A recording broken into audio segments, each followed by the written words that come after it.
Volume 2, Chapter 764, Terminus Tug of War, Part 1. Following the establishment of their landing positions, the Fourth Civilization Army initiated a large-scale interspersed operation. Over a dozen combat groups embarked on their journey in M650 Mastodon armored personnel carriers. They launched their attack under the protection of siege tanks, vulture tanks, and M9 Wolverine anti-aircraft vehicles, targeting the identified spaceport and fighter landing platforms. In space, 3 Lucrehulk-class battleships entered the near-geosynchronous orbit of Terminus, beginning the process of deploying all soldiers and equipment from their vast holds to the planetary battlefield below. Meanwhile, C-9979 transport planes continuously ascended and descended, ferrying the 10,000-strong Fourth Civilization Army and their equipment to the surface, followed by the deployment of the robot army.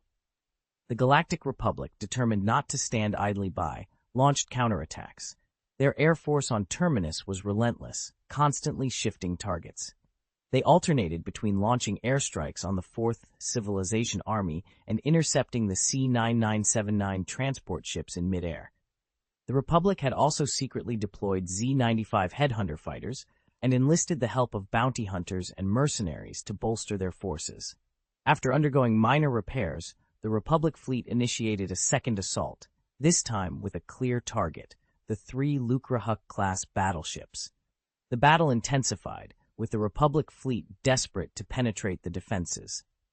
Matt Horner, commanding his warships, ordered them to protect the battleships at all costs, with some even using their hulls as shields. Reinforcements arrived in the form of Guard-class light air defense destroyers, as per Horner's instructions.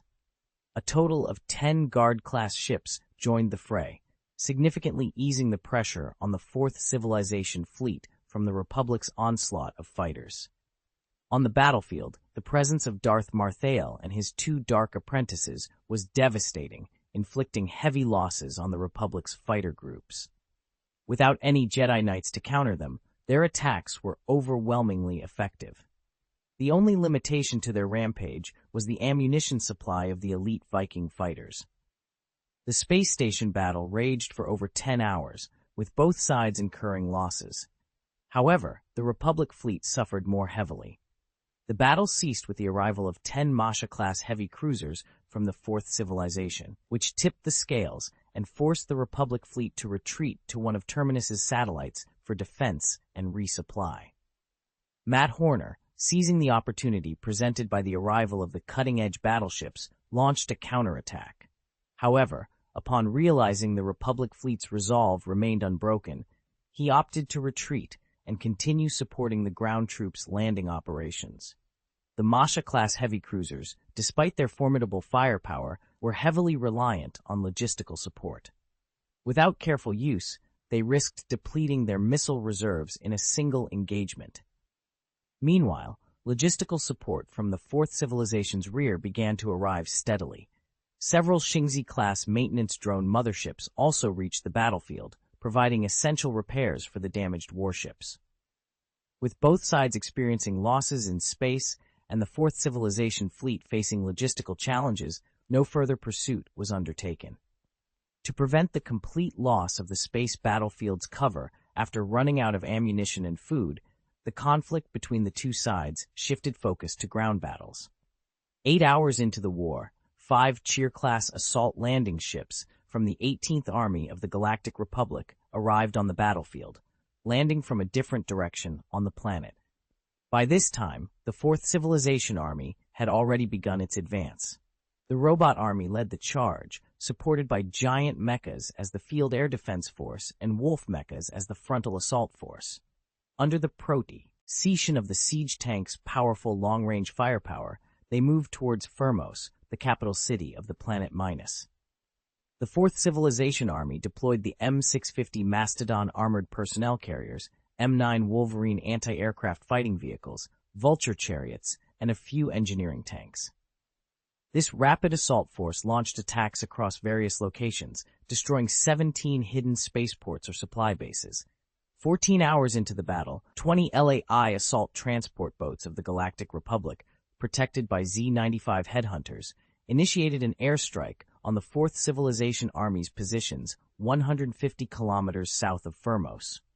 The Fourth Civilization's forces, primarily composed of robots and supported by giant mechas, managed to repel the Republic's fighter jets, leading to a direct confrontation between the two armies. In the Field Command Center of Major General Xiao Guanghua, the commander-in-chief of the Terminus planetary battle for the Fourth Civilization, two elite Viking fighter planes landed. Two figures clad in black cloaks, radiating an aura of death, emerged and entered the command center. Upon revealing their faces, they were identified as Green Beatty and Aiden Ward, two dark acolytes of Darth Marthael and former Jedi Masters. "Your lord has sent us here to assist you in your battle, General Xiao," Green Beatty stated calmly. "Let's discuss the current battle situation and see how we can contribute," Aiden Ward added. Major General Xiao Guanghua, though uneasy about the aura surrounding these two individuals, responded, "Our forces are advancing smoothly. We've landed 20,000 soldiers and 40,000 robots, with more troops and equipment on the way. We expect the full deployment to be completed by tonight."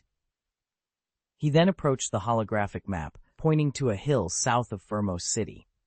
This hill stretches for hundreds of kilometers, with 9 highlands exceeding 1,000 meters.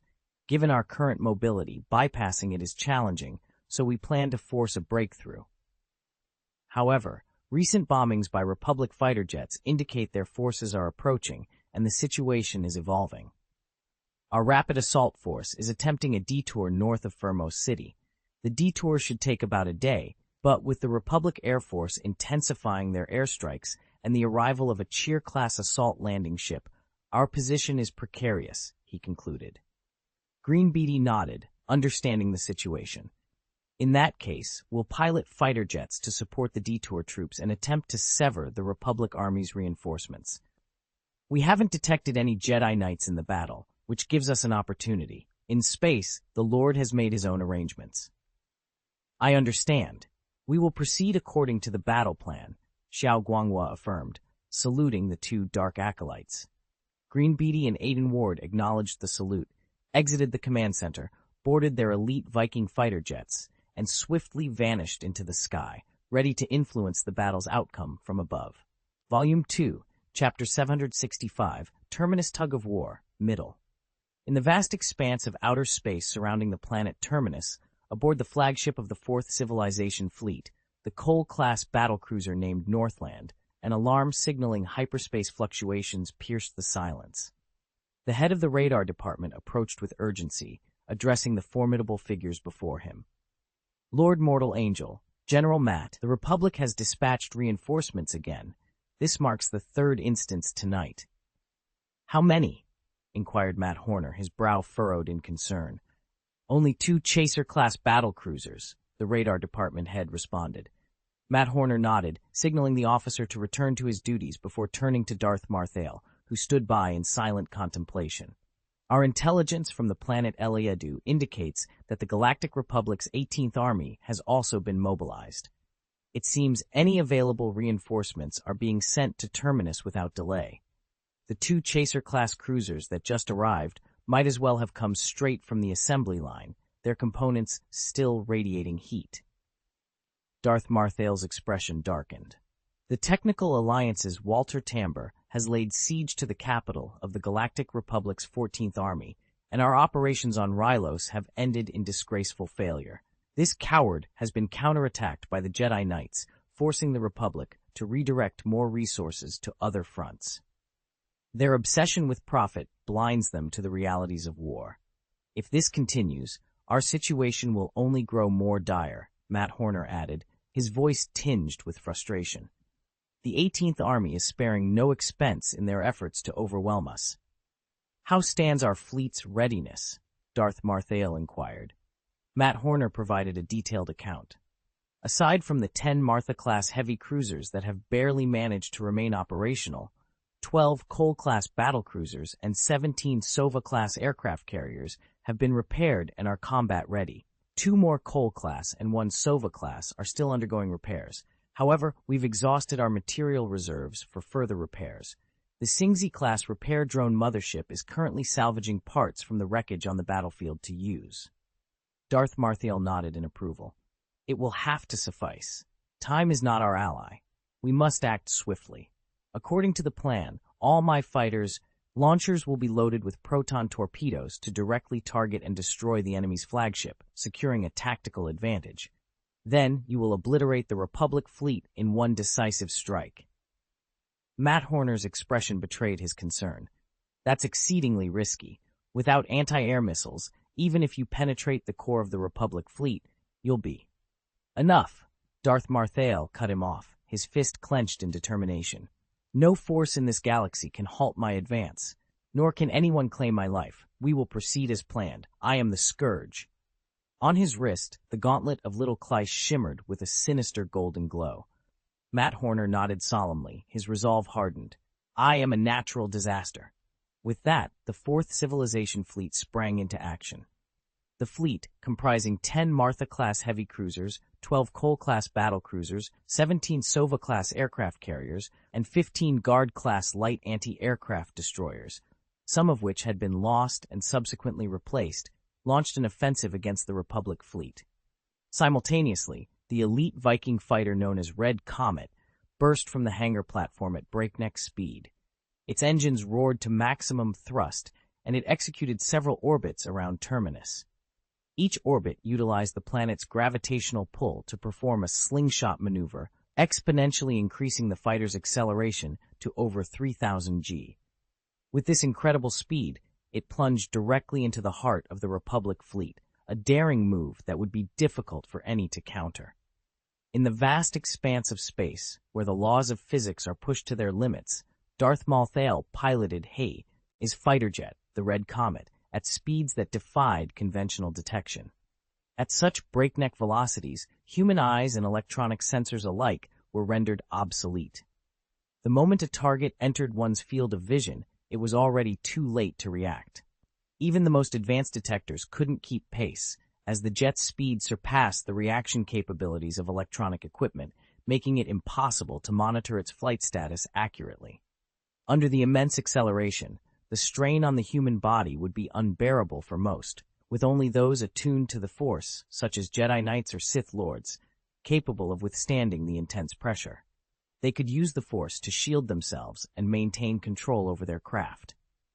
Darth Marthael, his eyes closed, relied on his precognitive abilities, a gift afforded to those deeply connected with the Force. This foresight allowed him to anticipate and react to obstacles at the incredible speeds he was achieving. Every evasive maneuver, every turn to dodge incoming turbo laser fire was executed with precision, guided by his connection to the Force and his ability to glimpse into the myriad possibilities of the future. As he locked onto the flagship of the Republic fleet, Darth Marthael weaved through the enemy formation with unmatched agility. His speed was his greatest weapon, allowing him to evade the relentless barrage of laser beams and missiles that sought to end his mission. Despite the overwhelming firepower directed at him, he found ways to slip through, guided by the Force. Meanwhile, the Fourth Civilization fleet launched a fierce assault. The Martha-class heavy cruisers unleashed a torrent of heavy missiles, while the Ghost Fighter Squadron engaged the numerically superior Republic fighters with fearless determination. The collective bravery and sacrifice of countless soldiers paved the way for Darth Marthael to approach the Republic's flagship. Without waiting for confirmation, Darth Marthael maneuvered to the rear of the Republic's flagship. With a flick of the wings, he unleashed a barrage from his near anti-aircraft laser cannons, followed by a volley of proton torpedoes aimed at the still-shielded flagship. Proton torpedoes, typically ineffective against deflector shields, seemed a futile effort under normal circumstances. However, at that critical moment, Matt Horner issued an order: Supermatter electromagnetic gun, fire. Brilliant light pierced the darkness of space as 3 supermaterial electromagnetic cannon shots struck the Republic's flagship, overloading and shattering its deflector shield. The initial proton torpedoes found their mark, striking the bridge and energy core of the flagship, resulting in a catastrophic explosion that sent the Chariot-class battlecruiser tilting into space. But Darth Marthael wasn't finished. He piloted the Red Comet directly into the wreckage of the battleship's bridge, transforming it into mecha mode. The explosive laser cannons on both arms unleashed a relentless barrage in one direction, targeting the Republic fleet commander, who had miraculously survived the explosion and was attempting to escape. The commander met his end in the elevator, cut down by Darth Maul's precise and deadly fire. The firepower of the Republic fleet intensified dramatically. Seizing the moment of transformation, a barrage of firepower was unleashed. One of the legs of the Red Comet was struck, causing it to fracture. Darth Maul swiftly maneuvered the fighter back into its original form, accelerating rapidly until it vanished like a shooting star. Now is the moment. The Republic fleet is in disarray. All forces attack. Let's obliterate the Republic fleet. I am the harbinger of their doom. Matt Horner, nearly spent from exertion, summoned all his strength to issue the command. The fleets of the Fourth Civilization launched a frenzied assault with a singular objective in mind, to annihilate every Republic battleship and claim victory. However, just as hope seemed to flicker, the alarming sound of hyperspace fluctuations pierced the air. Moments later, 5 Dreadnought-class heavy cruisers and 1 Prosecutor-class battleship emerged from hyperspace, positioning themselves on the periphery of the battlefield. The reinforcements for the Galactic Republic were far from depleted. Meanwhile, on the planet Eliadu, Governor Wilhoff Tarkin of the Republic's 18th Army, his body adorned with bandages, gazed in the direction of the planet Terminus. His eyes, sharp as an eagle's, blazed with a fierce determination. He declared with a commanding tone, "Inform all warships from across the galaxy to converge on the planet Terminus. There's no need for assembly. Let them come in droves. The blood spilled on the Dawn planet will be avenged here." Volume 2, Chapter 766, The Finale of Jabim, Part 1. On the planet Jabim, the battle had raged for 34 days under relentless, heavy rain. The adverse weather conditions had taken a toll on the clone soldiers, many of whom suffered from fevers, colds, and skin afflictions like blisters, significantly impairing their combat effectiveness.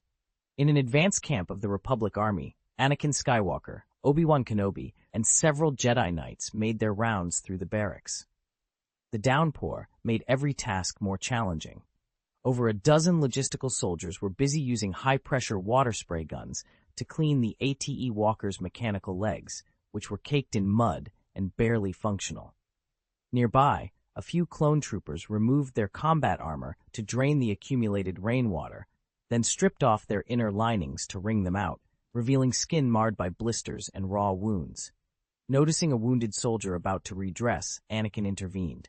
"Soldier, your wounds are infected. You need immediate medical attention," he advised. The soldier attempted to reassure him. "No problem, General Anakin. I've been given antibiotics." Anakin shook his head. "The antibiotics have likely been compromised by the rain. You should see Aubrey. Under Master Windu's guidance, she's become an exceptional force healer." The soldier hesitated. "General Aubrey is overwhelmed, and others are more severely injured than I am." "Go, soldier. It's her duty to help, and she's not alone. There are Jedi apprentices trained in medicine assisting her," Obi-Wan encouraged. Convinced, the soldier agreed and left for treatment. A clone commander, identifiable by his blue shoulder armor, voiced his concerns. "With all due respect, generals, victory seems out of reach in the short term. We should reconsider the strategy I proposed earlier." "Assassination isn't the solution," Alpha 17. "Targeting the rebel leaders would only tarnish our reputation on Jabim. We'd be left with no choice but to escalate the violence, potentially against civilians, without guaranteeing an end to the conflict," Obi-Wan countered. Alpha 17, the first clone commander from Kamino and leader of the elite ARC troopers, was known for his exceptional training and combat skills. Gia Oris Gilman, commander of the Beam Planet Government Army, sided with Alpha 17, considering Alto Stratus's influence over his followers. Only death will deter them. Anakin, already on edge, snapped. "Are you suggesting the Jedi abandon their principles? We are the guardians of the Galactic Republic, bound by a code that expressly forbids the indiscriminate killing of innocents." "But Alto Stratus is far from innocent. He'd face severe punishment in any court," Oris Gilman argued. "Enough." Anakin's patience wore thin. "Anakin," Obi-Wan raised his voice in caution. Anakin, needing a moment to collect himself, announced his departure. I'm heading back to camp to plan the afternoon counterattack. As he walked away, Gilman remarked, "You may be right, but the Separatists won't listen to reason. Death is the only language they understand." "I agree. The Separatists will face their end by our hands," Alpha 17 added grimly. Obi-Wan, frustrated, warned, "Focus on constructive contributions, Alpha. Otherwise, I'll reassign you to cleaning duty." "Death would be preferable," Alpha 17 quipped, then turned his attention to the holographic battlefield map, signaling a shift back to strategic planning. The map flickered to life, revealing the daunting challenges that lay ahead for the Republic forces on Jabeam. The screen was plagued with interference. Frustrated, Alpha 17 gave the projector a fierce slap, causing water to slosh out. The holographic map flickered before shutting down completely, leaving them in darkness. With a scowl, Alpha 17 kicked the malfunctioning projector aside, watching as more water poured from its innards. Unperturbed, he retrieved a waterproof map from his gear and spread it across the table. He pointed to a series of dense markings and announced, "According to the L, a test intelligence, Alto Stratus has been located at the Razor Coast camp. This marks his third relocation in just 10 days. As they were discussing their strategy, the tent flap opened and Jedi Master Cyrus entered. "I hope I'm not too late to join the discussion on our next move," he said. "Alto Stratus is currently at Razor Shore," Obi-Wan informed him. "Is this information reliable?" Cyrus inquired, eyeing the broken projector in the corner before turning his attention to the map. Alpha 17 nodded, though with a hint of uncertainty. "The intelligence is solid, but there's no telling if he'll slip away again, just as he did the previous 2 times. Master Cyrus studied the map closely. "We're currently a day's journey from our base camp at Cobalt. Given the muddy terrain, it could take our ATs 3 to 4 days to traverse. This is the maximum delay we can afford. If we fail to capture Alto Stratus this time, we must consider a strategic retreat. We cannot afford another tragedy like the one that befell Master Nokuna. Then let's launch a full assault this afternoon. I've had enough of the incessant rain here," Alpha 17 declared. However, their plans were abruptly interrupted. Before they could initiate their attack, several missiles from the IG-227 Hailfire-class droid tanks rained down on the Republic Army's camp, signaling the start of the Jabeam National Army's counteroffensive. Amidst the downpour, a swarm of B-1 battle droids emerged, drawing the Republic's fire. Soon after, the more advanced and agile A-Series battle droids joined the fray, their movements swift and deadly. But the enemy forces didn't stop there. Gnolls, equipped with sniper rifles and energy shield generators, seamlessly integrated with the droid army. They took strategic positions, their sniper fire picking off Republic soldiers with lethal precision. The Confederation of Independent Systems deployed their full arsenal. OG-9 homing spider droids and the IG-227 Hailfire-class droid tanks unleashed a relentless barrage of firepower on the clone troopers' positions, demonstrating the overwhelming might of their combined forces. Volume 2, Chapter 767, The Climax of Jabeam. As the battle erupted, Obi-Wan Kenobi's instincts kicked in immediately. "Enemy attack! Organize a defense now," he commanded, his voice cutting through the chaos.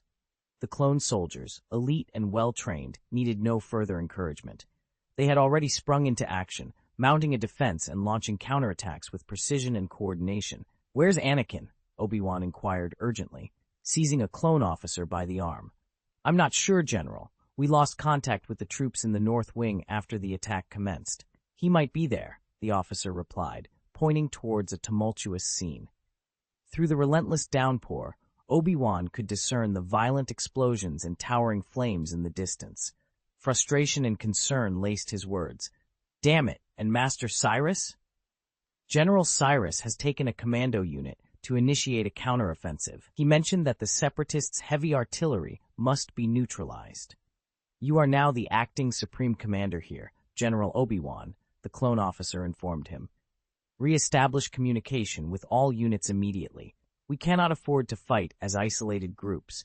Dispatch squads to reinforce the various fronts," Obi-Wan ordered, his voice firm. "Understood, General," came the immediate response. The battlefield was a scene of relentless destruction. Missiles rained down from the sky, their impacts hurling mud into the air. Amidst the chaos, the clone troopers moved with purpose, taking shelter in bunkers and returning fire with unwavering resolve. The ATE walkers unleashed their heavy artillery, while the ATXT walkers provided flank coverage. A few LAI assault transports braved the adverse conditions, taking to the skies to deliver devastating airstrikes on the Separatist Army's positions. The J-Beam National Army, too, committed all its forces in a fierce counterattack against the Republic. The battle was grueling for both sides. The Republic's forces, battling through the relentless rain and mud, were pushed to their limits. However, their adversaries, the J-Beam National Army, faced their own set of challenges. Despite Altostratus's leadership, his position was precarious, with many cities on J-Beam still loyal to the government and resistant to surrender. These cities, while not supportive of the Republic, were equally hesitant to embrace Stratus. Furthermore, factions within J-Beam remained on the fence, wary of the Republic's might and awaiting the battle's outcome before choosing sides. Stratus's foundation was shaky, preventing him from securing the capital. The J-Beam National Army, though more accustomed to the rain, had its limits. Prolonged exposure to the elements took a toll on their health, and they lacked the physical and combat readiness of the clone troopers. Each victory came at a steep cost, with casualty rates far exceeding those of the Republic. The Confederation of Independent Systems had extended support to J-Beam, but at a price: mining rights on the planet. Stratus, wary of becoming a vassal to the Confederation's capitalists, was cautious in accepting aid. The rain further complicated matters, damaging all but the most expensive A-series combat robots. Stratus's strategy involved deceitful retreats, luring the Republic forces into vulnerable positions before striking. However, these maneuvers resulted in significant losses for J-Beam. Now, as the battle reached its climax, the stakes were higher than ever. In a moment of critical confrontation, the J-Beam National Army, alongside a fleet of B-1 battle robots, launched a ferocious charge. Driven by a fierce desire for the independence and freedom of their planet, they faced the battle head-on, undeterred by the prospect of death. Despite their bravery, their combat skills paled in comparison to the formidable clone army, leading to heavy casualties. Yet their resolve remained unshaken as they continued their relentless assault. The robot army, under independent command, largely disregarded the J-Beam forces during the conflict. The B-1 battle robots, focused solely on their objectives, trampled over the J-Beam warriors who obstructed their path, resulting in numerous deaths under their mechanical feet. Meanwhile, the Null army, equipped with sniper rifles, found themselves at a disadvantage.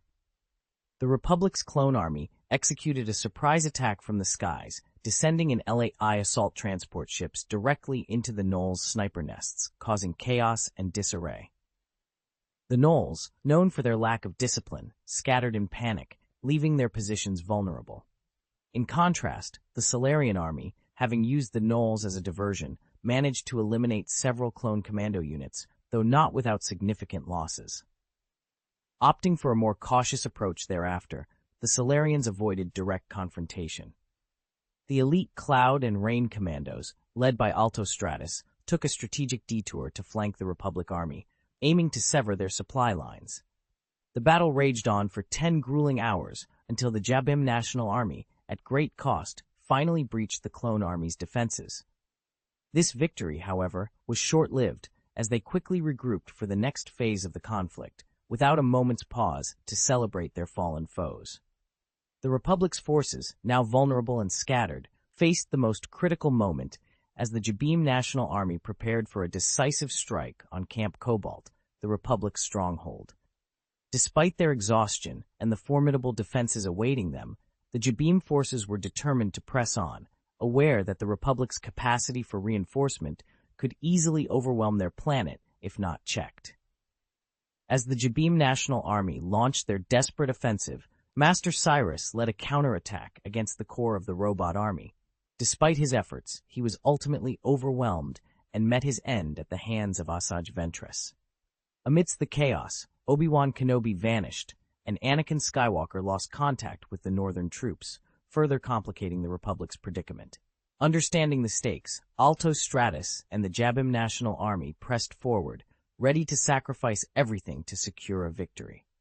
With the loss of the B-1 battle robots weighing heavily on their strategy, they faced the grim reality that their only recourse was to fill the gaps with the lives of their soldiers. As they prepared for the final confrontation, Darth Marthael's acolyte, Ulu Ulix, stood by Alto Stratus, both fully aware that the decisive battle for the fate of Jabeam was imminent. Volume 2, Chapter 768, The Finale of Jabeam, Part 2. In the heart of the Galactic Republic's stronghold, the Cobalt Camp, on the planet Jabeam, a harrowing battle of offense and defense was unfolding. The Jabeam National Army, rallying its remaining forces, amassed over 25,000 soldiers, launching a full-scale assault on the Cobalt Camp. This force was bolstered by more than 10,000 robots and over 6,000 gnolls. With no retreat possible for either side, and having exhausted all their heavy equipment in prior skirmishes, the battle devolved into brutal hand-to-hand combat. The soldiers of the Jabeam National Army charged with fearless determination. Accompanied by robots at the forefront, they surged forward. When these mechanical vanguards fell, the soldiers did not falter. Instead, they used their bodies as shields to protect their comrades from the deadly blasts that followed. The IG-227 Hailfire droid models had been decimated in a counterattack led by Master Cyrus before his untimely demise. Now, only 4 OG-9 homing spider droids remained, offering scant fire support. Thus, the Jabeam soldiers, armed with cluster bombs, advanced under the relentless fire from the Republic's DF-9 anti-infantry turrets, effectively becoming human bombs in their desperate charge. The Republic's forces found themselves in a similarly dire situation. To maintain the momentum of their previous offensives, they had allocated most of their equipment and ammunition to the frontline troops, despite the challenges of resupply. The ranks were filled with soldiers who had been rotated out from earlier battles, and some Jabeam government soldiers whose equipment and morale were lacking. The Republic's supply issues were exacerbated by a strategic offensive launched by General Grievous. This series of large-scale battles had severely weakened the Galactic Republic. Furthermore, Jabeam's strategic importance had diminished, as it now lay behind the lines of the Confederation of Independent Systems, following a significant territorial shift. The Republic's focus was also diverted by the large-scale offensive against the planet Terminus by Dawn Planet, which had previously inflicted heavy losses on the Republic's mobile fleet. With the 18th Army, under the command of Governor Wilhoff Takina, and directly linked to Speaker Palpatine, receiving a disproportionate share of resources, the Republic had little left to spare for the defense of Jabeam.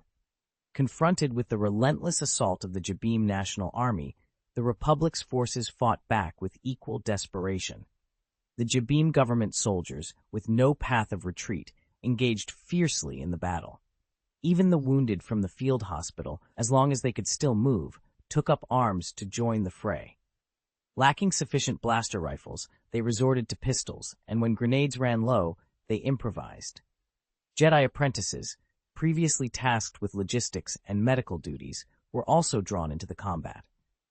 Many, unable to deflect blaster bolts with lightsabers due to their inexperience, entered the battle armed with blaster rifles instead. Despite their youth, with many not yet 14 years old, these Jedi apprentices embraced the responsibilities bestowed upon them by their connection to the Force. This battle was destined to be marked by bloodshed. When Anakin Skywalker and the remnants of the forces he had previously led returned to Camp Cobalt, they were met with a scene of devastation. The battlefield lay in ruins, with the smoldering remains of DF-9 anti-infantry turrets dotting the landscape, and the wreckage of several LAI assault transport ships strewn across the ground, their flames yet to be extinguished. Anakin, cautious not to approach hastily, took cover behind a hill, surveying the camp's condition through his binoculars. The camp was beyond salvation, its destruction evident in the relentless flames and smoke that even the heavy rain couldn't quench.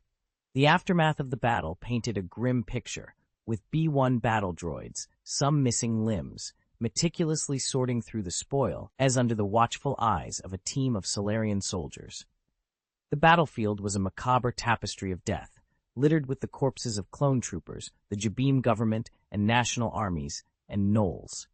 The dead nearly blanketed the entire area, a testament to the fierce contest over every inch of this 10-kilometer-wide front. Soldiers from both sides lay entwined in death, a chilling reminder of the brutal hand-to-hand combat that ensued once the heavy weapons were lost to the torrential rain. Among the chaos, Jedi Knight Anakin Skywalker's heart burned with an indescribable rage as he witnessed the B-1 droids handling the bodies with such disregard. A particular moment seared into his memory when a droid carelessly shook the body of a Surist girl, causing a shiny card to fall from her clothing. Anakin recognized her. Alora was her name, a young Jedi with a remarkable telepathic ability, capable of sensing thoughts from a distance. She had just turned 17. The card, a gift from a dear friend in the Jedi Order, now lay discarded in the mud. Nearby, two Solarians examined the corpse of a female Jedi Knight with a detached curiosity that bordered on the macabre. They were discussing their findings with a seriousness that belied the horror of the situation. Anakin's eyes narrowed in recognition and horror. It was Master Leska, one of the 3 Jedi Masters leading the military operation on Jabim. Her death signified a devastating blow to their forces.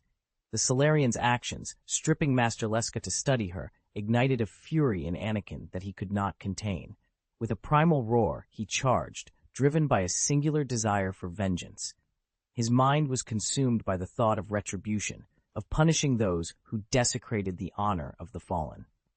In the aftermath of his rage, the battlefield fell silent once more, save for the respectful and enthusiastic comments from the clone troopers.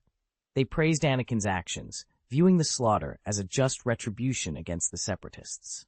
Anakin, however, was haunted by the realization of what he had done. The Solarians, a race from an unknown star domain allied with the Dawn Planet, were among those he had cut down in his blind fury. A clone trooper remarked on the beauty of the battle, a sentiment that left Anakin feeling hollow. These clones, bred for war, and with lifespans of only 20 to 30 years, saw killing as their sole purpose. They lacked empathy, focusing only on the efficiency of their general's actions, oblivious to the deeper implications of such violence. Anakin reflected on the tragic irony that the Separatists, much like anyone else, sought only the basic necessities of life: food, shelter, and warmth. Yet, here they were, caught in a cycle of violence that seemed to have no end. The realization weighed heavily on him, a stark reminder of the complex and often heartbreaking realities of war. Anakin couldn't help but feel a pang of sympathy for his adversaries upon learning the harrowing story behind the planetary campaign on Jabim. Yet, as he gazed down at his hands before clenching them into fists, he resolved with a determined tone, "Go! Follow the trails. Perhaps we still have troops retreating." Indeed, Anakin's intuition was correct. A resilient faction of the Republic's army was making a desperate retreat southwards, clinging to the faint hope of reinforcements. Their pursuers, primarily composed of A-series combat robots salvaged from previous battles, were not numerous. Under the fierce onslaught led by Anakin Skywalker, these mechanical foes were swiftly dispatched. The beleaguered Republic troops, sensing the arrival of their long-awaited reinforcements, mustered their dwindling strength for a counterattack. With renewed vigor, they turned the tide, eliminating their pursuers. Upon reuniting with these remnants, Anakin discovered their numbers were grim. Just over 400 clone soldiers and more than 1,000 soldiers from the Jabim Government Army, led by Clone Commander Alpha 17 and Jabim Government Army Commander Aulis Gilman. It may not be the best time to say this, but I'm grateful you saved our lives, Master Anakin. Gilman, unaware of the distinction between a Jedi Knight and a Jedi Master, expressed his gratitude. He added, "You're the last Jedi standing with us." Alpha 17 reported their dire situation. "General Anakin, we couldn't hold our position. The Separatist attack was relentless. All the Jedi, including the apprentices, were called to the front lines. As our defenses crumbled, Cardmaster Riss led the remaining Jedi Knights in a valiant effort to eliminate Alto Stratus, the leader of the Jabim Separatists. Before she departed, she instructed us to retreat for the Republic's sake, to keep the flame of hope alive on Jabim." "Did she succeed?" Anakin inquired, his voice colder than he intended. Alpha 17 shook his head, producing a portable holographic projector. The image revealed Alto Stratus, still in his military attire and covered in blood, yet triumphantly declaring victory and Jabim's independence from the Galactic Republic. Despite their planet's devastation, they refused to join the Confederation of Independent Systems, opting instead for a series of mining and other cooperation agreements. General Calais almost had Stratus, but the traitor Ulu Ulix never left his side. He intercepted her attack, and then the Unyu Commando arrived, overwhelming General Calais and her forces. Alpha 17 narrated with a heavy heart. This isn't the end. The sacrifices of Master Calais and the others won't be in vain. Once we receive reinforcements from the Republic, we'll launch a counterattack and defeat Alto Stratus's separatist forces once and for all. Anakin declared with unwavering resolve. I've sent an emergency message to Coruscant. I'm confident they're already mobilizing. I only hope the Republic's aid will be substantial. With each passing day after this victory, Stratus's power grows, Gilman remarked, concern lacing his words. As they prepared for the challenges ahead, Anakin and the remnants of the Republic's forces on Jabim stood united, ready to fight back against the separatist threat and honor the sacrifices made by their fallen comrades. The attack was unprecedented in its ferocity. Every Jedi, from apprentices to masters, was called to arms. As our defenses crumbled, Cardmaster Riss spearheaded a desperate offensive with the remaining Jedi Knights, aiming to eliminate the Jabim separatist leader, Arto Stratus, on the battlefield. Before she departed, she instructed us to retreat immediately, to preserve a glimmer of hope for the Republic on Jabim. Did she succeed? Anakin asked, his voice unexpectedly cold. Alpha 17 shook his head, producing a portable holographic projector and activating it. The image that appeared showed Arto Stratus, still in his military attire, his uniform stained with blood. Yet, he was delivering a fervent speech, proclaiming his victory. Jabim would declare its independence from the Galactic Republic. Despite the devastation wrought upon their planet, they refused to join the Confederation of Independent Systems. However, they had agreed to a series of cooperation treaties with the Confederation, particularly in mining. General Calais once came very close to capturing Arto Stratus, who was visibly exhausted at the time. But the traitor Ulu Ulix never left Arto's side. He engaged General Calais in combat, thwarting her assault. Then, the Unyu commandos arrived, encircling General Calais and her forces. Alpha 17 narrated. This isn't the end. The sacrifices of Master Calais and the others will not be in vain. Once we receive reinforcements from the Republic, we'll launch a counterattack and decisively defeat Arto Stratus's separatist forces. Anakin Skywalker declared with conviction. I've already sent an urgent message to Coruscant, and I'm confident they're mobilizing. I only hope the Republic's support will be substantial. With each passing day after this victory, Arto's influence continues to grow, Alice Gilman remarked, concern evident in his voice. Volume 2, Chapter 769, A Dark Plan.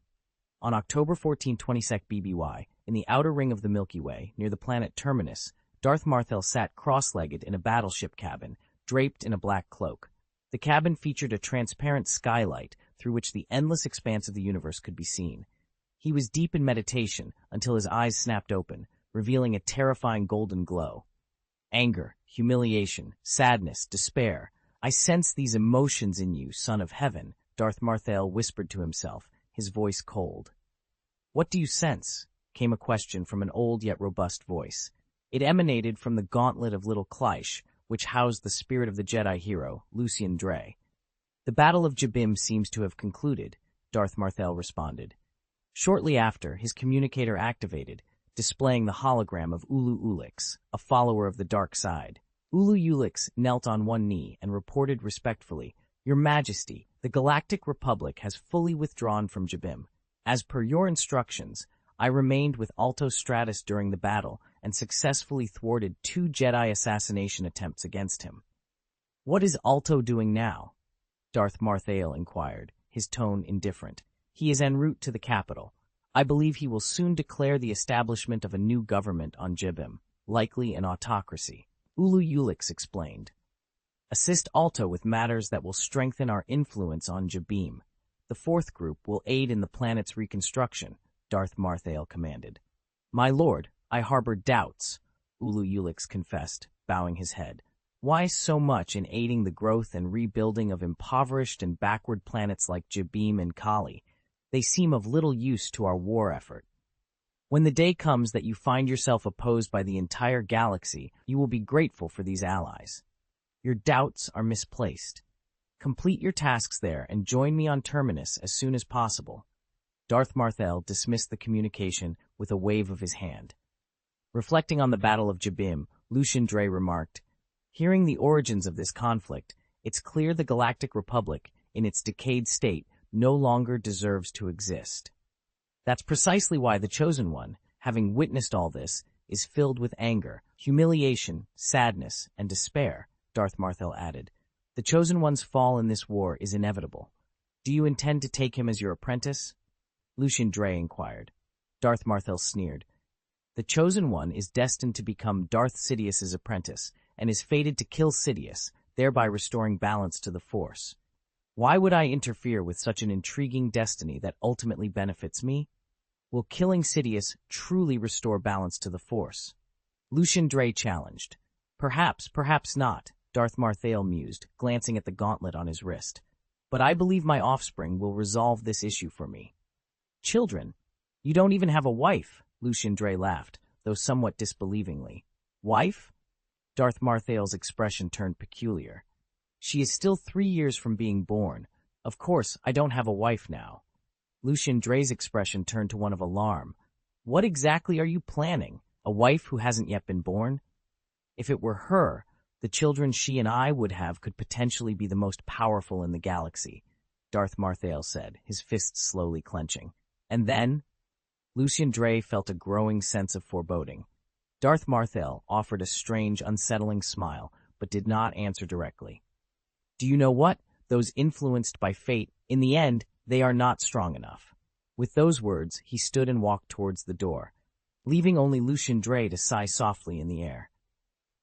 "You must have already considered, young Sith Lord. If the Force is to return to balance, you too will be destroyed." "Is fate truly something we can defy?" Darth Marthel pondered as he made his way to the bridge. There he found Fleet Commander Admiral Matt Horner, a figure of unwavering resolve, standing with his hands clasped behind his back. Horner's gaze was fixed on the holographic star map before him. Upon detecting Marthel's approach, Horner turned and saluted crisply. "Lord Darkangel, I plan to depart from the battlefield today. My involvement with the Dawn Planet remains undisclosed," Darth Marthel stated, his voice carrying an air of finality. "Understood. Preparations are underway. The defensive perimeter around Terminus Planet is being fortified. The mines and factories seized by our forces are now operating at full capacity to meet the demands of the war.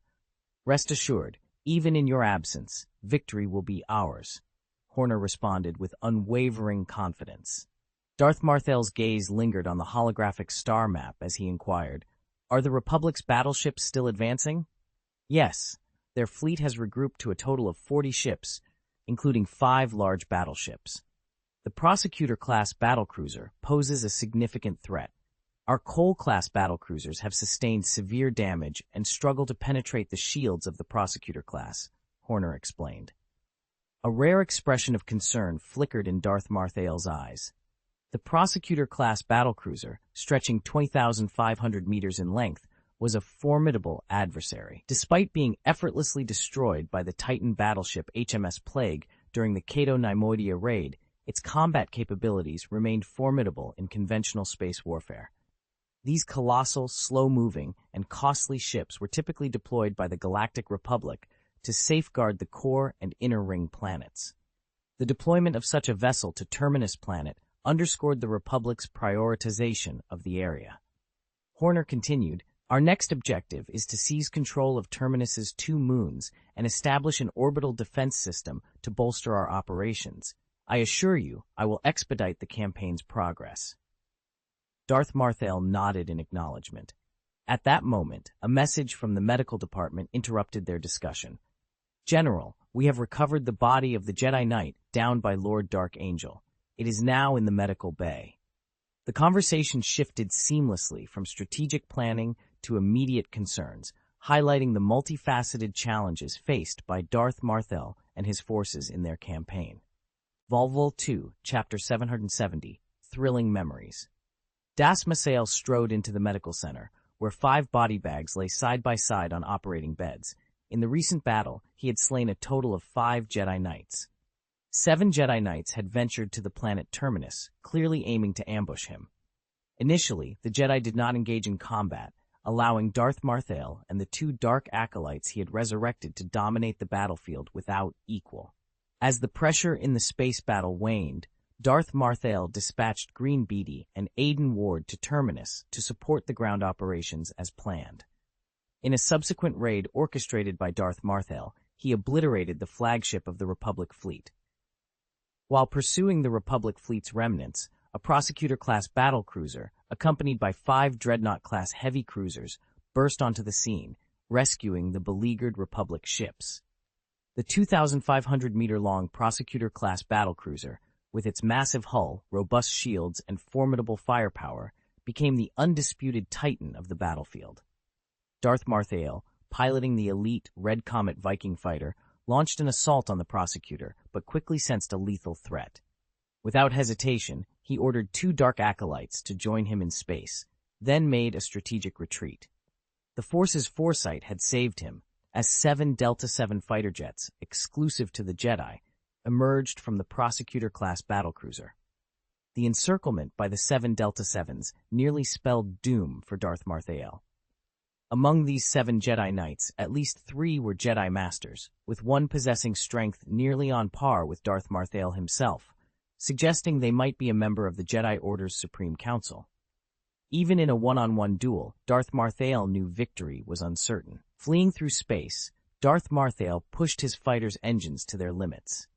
Soon, Green Beatty and Aiden Ward joined the battle, turning it into a fierce 3-on-7 dogfight.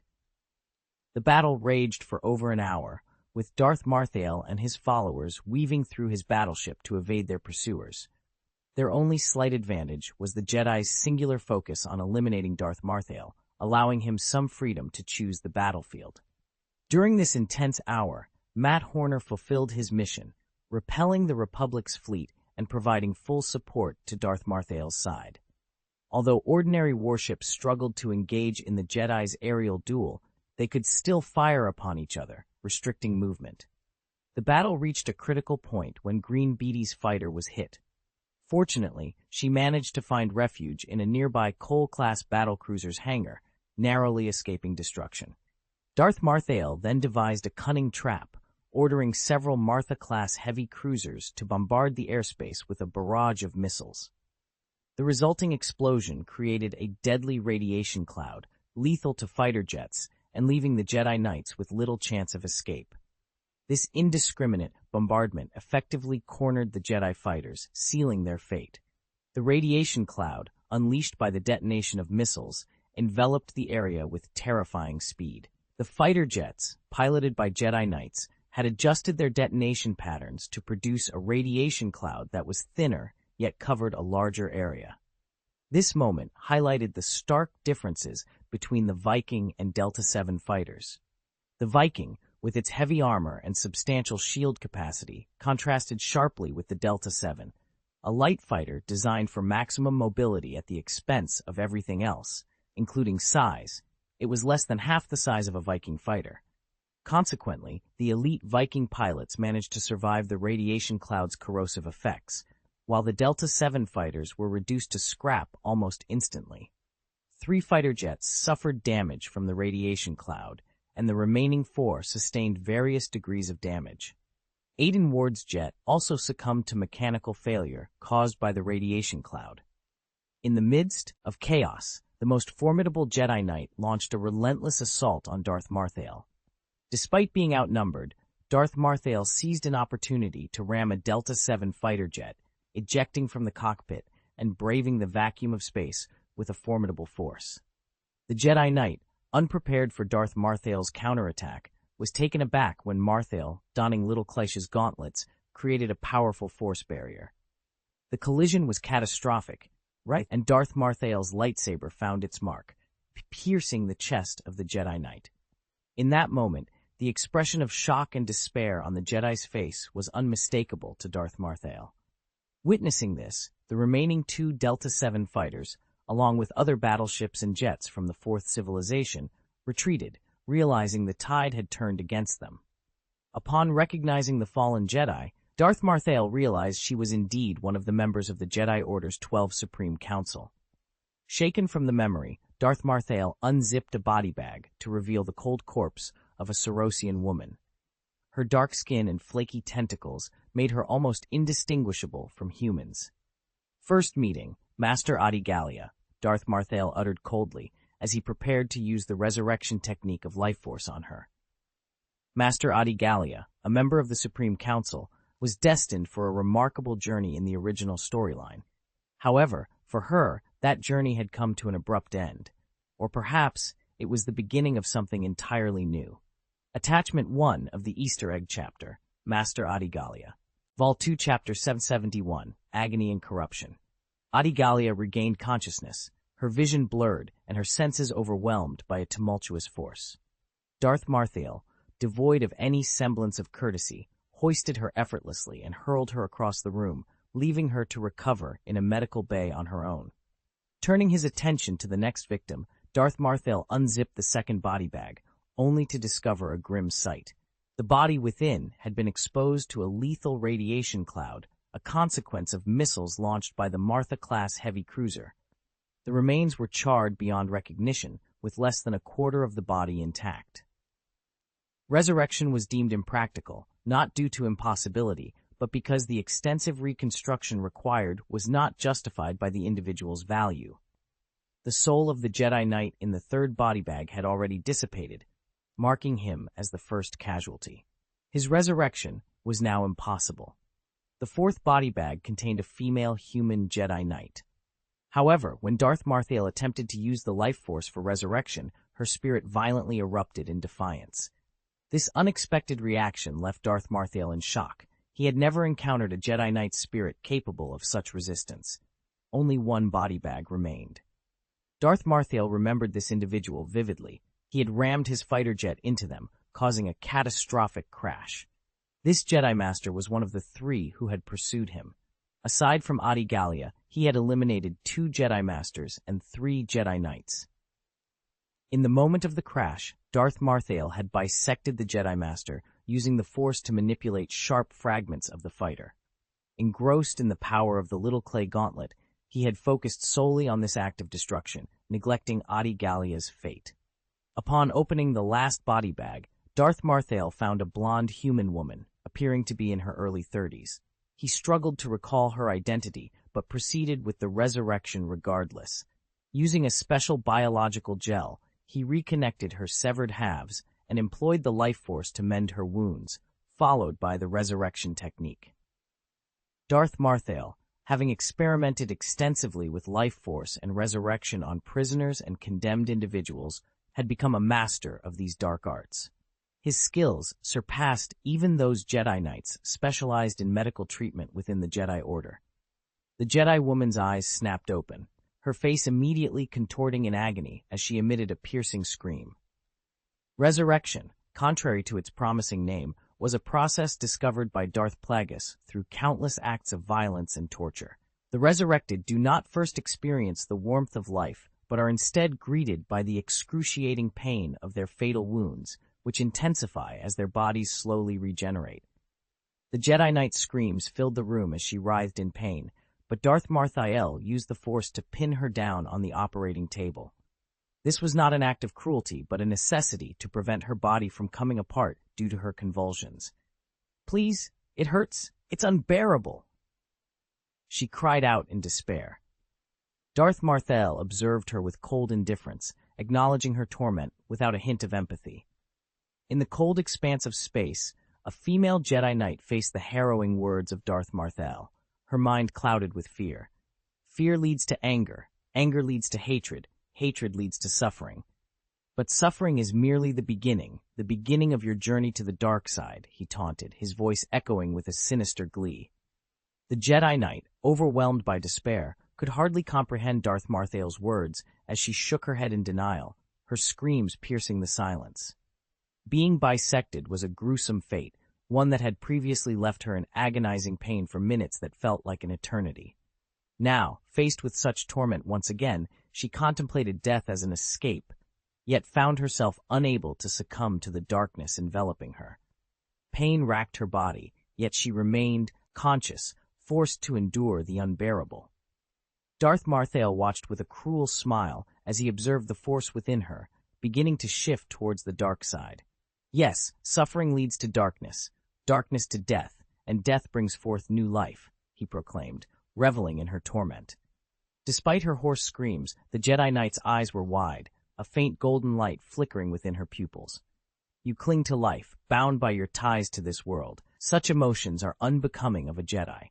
Embrace the darkness, accept death, and in doing so, you will emerge stronger, shrouded in darkness, immortal, Darth Marthael whispered, his words laced with the seductive pull of the dark side. Yet the Jedi Knight resisted, her spirit torn between the desire for a new beginning and the fear of succumbing to the darkness. Darth Marthael, amused by her struggle, ordered a medical robot, secure her, administer adrenaline to heighten her awareness of the pain. Then she will realize that darkness is her only refuge. 2 medical robots promptly glided over to execute his command. Meanwhile, Darth Marthael gestured for another robot to process the remains of 3 other Jedi Knights, transforming them into a fibril culture fluid essential for his research on essence transfer. The fibers, enriched with the essence of Jedi Knights, possessed a potency far beyond that of ordinary Force-sensitive individuals. His gaze then shifted to Adi Gallia, another Jedi he had captured, now confined in a separate medical chamber, her body radiating with a formidable force. Darth Marthael sneered, confident that his ranks of dark followers would soon grow. Unlike Darth Sidious, who ruled the Galactic Republic and commanded the allegiance of the Jedi Order, or Count Dooku, who was esteemed within the Order, Darth Marthael's sole ally was death itself. Vol. 2, Chapter 772, Strong Will. Darth Sidious, after leveraging the groundwork laid by the previous 2 generations of Sith Lords and his own meticulous planning, had ascended to the position of the Speaker of the Galactic Republic. He wielded the power to command countless Jedi Knights to their demise. Count Dooku, held in high esteem, had mentored a number of apprentices within the Jedi Order, second only to Master Yoda and surpassing even Master Windu in terms of influence. Among those who had recently sought refuge with Count Dooku was Master Sora Bulk, a dark adherent. Darth Marthael, under the guise of Tang Xiao, had encountered this formidable Wei-Kui swordsman master a week prior. Sora Bulk was a master of considerable strength, his arrogance matched only by his loyalty to Count Dooku. He even dismissed the notion of the Death Angel, considering it nothing more than a charade. Tang Xiao had assessed that without the aid of Little Clash's gauntlet, his chances of defeating Sora Bulk in combat were slightly above average, at a win rate of around 64%.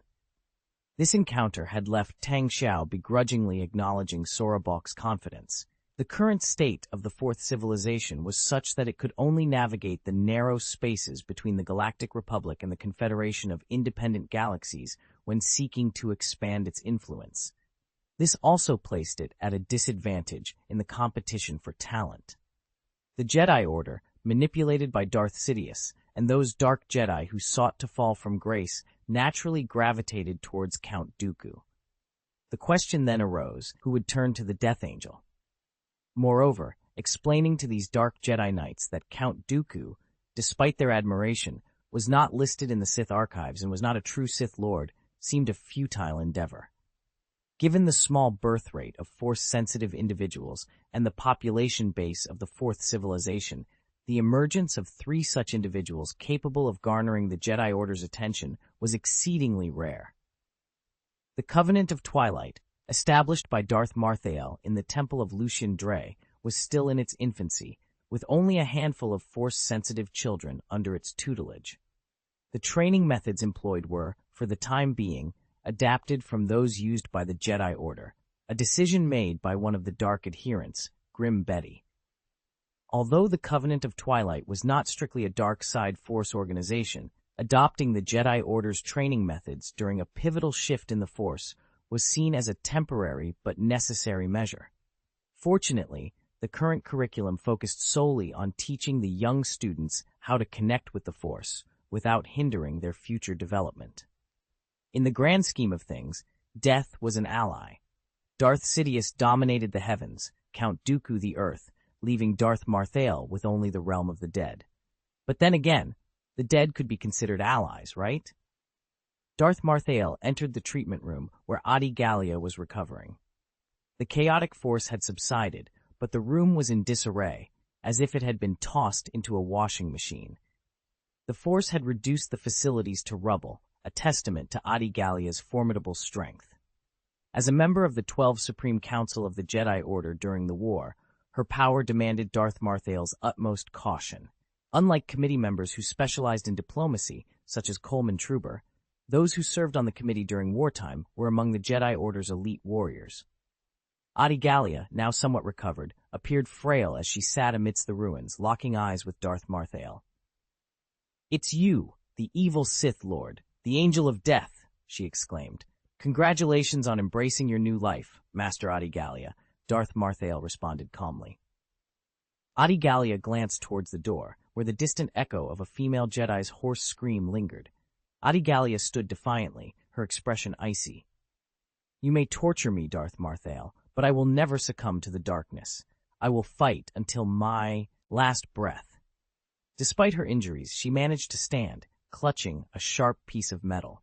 Unmindful of the cuts on her palm, she lunged at Darth Marthael with determination. However, with a mere glance, Darth Marthael inflicted a soul-deep pain that halted her movements. Yet, she resisted, refusing to scream or writhe in agony, her bloodshot eyes locked on Darth Marthael's. Darth Marthael, in turn, observed the unwavering resolve in Adi Gallia's gaze. He realized that neither physical torture nor the threat of death would break her spirit. He despised such indomitable wills, despite acknowledging it as a commendable human trait. Attempting to control Adi Gallia, a member of the Jedi Order's Supreme Council, proved more challenging than he anticipated. A flicker of cruelty passed through his eyes as he unleashed his power, hurling her against a wall. The surrounding damaged equipment levitated and crashed down upon her repeatedly. Among the debris, a shard of a heat sink became his weapon of choice, battering Adi Gallia until she was bloodied and near death. Then, with a gesture, he would heal her only to resume the assault, a cycle repeated several times. Yet, Adi Gallia's spirit remained unbroken, her eyes clear and defiant, much to Darth Marthael's frustration. A cold smile played on Darth Marthael's lips. "Impressive. The Supreme Council of the Jedi Order is indeed formidable." "Very well," he ominously declared Adi Gallia's fate. "I shall send you to Abola Island, to my master's secret laboratory. There, you will serve as a subject for my experiments, bringing me closer to the secrets of immortality." "You will achieve nothing, Sith," Adi Gallia retorted defiantly. "We shall see," Darth Marthael replied with a sinister grin. With a flick of his hand, he twisted a piece of metal to bind Adi Gallia's hands. He then summoned several T-850 bodyguards and ordered, "Place her in the dungeon. I will attend to her upon my return." One of the T-850s expressed concern. "The risk of imprisoning a Jedi Master cannot be accurately predicted." "Factor in my mastery over resurrection techniques," Darth Marthael instructed. "The risk is manageable," the T-850 concluded, its electronic eyes blinking in acknowledgement. With that, Darth Marthael departed, casting a disdainful glance at another Jedi, Seritaki, who lay restrained on an operating table, still muttering in pain. He sneered and exited the room, leaving behind a trail of dark intentions. Note: the URLs and references to the novel's online presence have been omitted for narrative coherence and to maintain immersion. Vol. 2, Chapter 773, The Dryer Virus. In the outer reaches of the Milky Way, on the planet Kushal within the Prison District, a brand-new, bright red elite Viking fighter, known as the Red Comet, docked at the spaceport atop the prison block after navigating through the tight air defense system. Darth Marthael disembarked from the fighter. Instead of immediately entering the building, he paused to survey the planet from this vantage point.